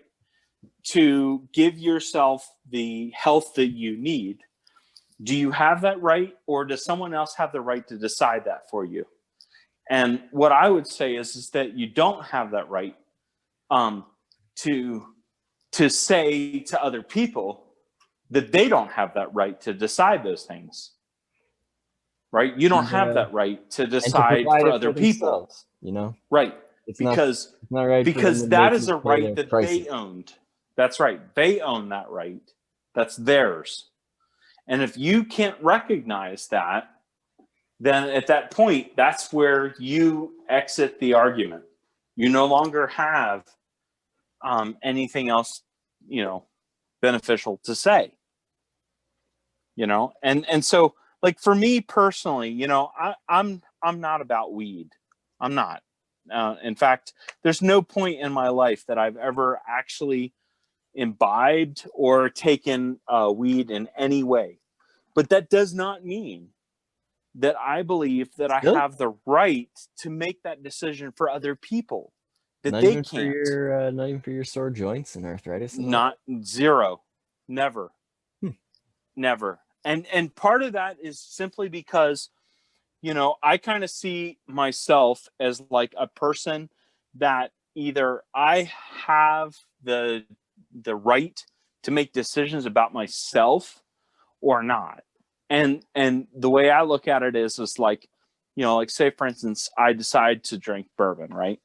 Well, there's a time limit on that bourbon where I have like a certain amount of intake, and I learned that ratio of how much bourbon I could drink versus, you know, like what my cognitive abilities are, right? And I learned what that ability is. I don't think that people who smoke weed have that same level of control. Hold up. Why? Why don't you think that? Because I've not experienced myself, right? So Right. in other words, I've not gone through it myself. But So wouldn't it be that's like why any other drug? Wouldn't it be just like coffee or tobacco, you know, or like your first it cigarette makes is. you puke, but after It that, it's is. nothing? It is. But my personal opinion is that it is a faster process of being able to say, okay, I've had, you know, like say, for instance, one glass of bourbon, or, you know, I do like a 2-finger pour. You know, that's Yeah. kind of how I keep track of like how much I've had to drink, right? So like if I drink like a 2-glass bourbon, or, you know, a 2-finger pour of bourbon, then what I would say is that at that point, I'm like, oh, okay, I need to wait an hour or an hour and a half. And then after an hour and a half, then I'll pour another one, right? And then after an hour and a half, I'll pour another one. And that's the ratio that I've determined. Your So tolerance that's level. it. Part of it is tolerance level. Although I will tell you, keto plays a big part in the tolerance level of alcohol, as you probably well know. I'm kind of a fan of keto, and at the same time, what I would say is that, you know, keto can be very deceiving as far as alcohol, because if you're on keto and your body is in ketosis, you can actually experience a level of probably more alcohol than probably what you think you can handle when you're on keto. That's interesting. Just simply I yeah. don't think it's the same for weed because you don't put it into your guts. You know, it's not like part of your digestion. But I don't know. Maybe That's right. No, maybe you that's a do good get point. different effects. No, that's actually a good point. It probably is. I have no idea. And then the other thing, of course, is that, you know, because of the line of work that I do, I don't include weed as one of my alternatives. Yeah, you're. We'll leave it at that. Yeah, I understand. Yeah, I understand. Yeah. Hey, so because of the line of work that I do, you know, that's another thing, you know, because at that point you just like decide, you know, it's like, okay, what am I willing at my level of what's the word I'm looking for? At my level of income, am I willing to put, you know, as like sacrificial to my own comfort? Yeah, or my own belief system, you know, as far as like I believe that I should be allowed to do this or I should be allowed to do that. And so for me personally, again, this is a very personal thing. This is you know, we're talking about individualism, so there's no more important thing to an individual than what's important to that person, right? And so like for me, I look at it and say, you know, everybody should be allowed to decide that for themselves, right? But in reality, that's not actually the case, because, you know, there are things, depending on what it is that your line of work is, that will make a decision for you that says, look, if you want this job and you want this pay, then this is what you'll conform to. And at that point, I understand that completely, because as soon as I fell off the roof, they retrained me to operate equipment where they drug test you. Right, exactly. You understand full and well what it is that I'm talking to, or what I'm talking about. And so what I would say in this regard is that this is one of those things that, you know, are going to be, you know, first and foremost in your, inside your, what should the word be that I use? Your algorithm for making the decision. Yes. Right. Yeah. I totally get what you mean, and it's like I can't remember how this is related, but we were talking on Twitter earlier today. Maybe I can't remember who I was talking to, but it was like obedience is not the same as avoiding risk. Do you know what I mean? Yeah. Somebody was saying that you're not a real anarchist if you've never been arrested, because like what, you only talk shit about the cops online. And I just thought it was Right. important to probably remember that, you know, taking risks is not in any way going to help you unless you've actually figured out how that specific risk will help you. You know, don't pretend like Yeah. I'm sort of smart guy that knows what he's talking about. But I don't see what your benefit would be, you know? Right. Exactly. Yeah.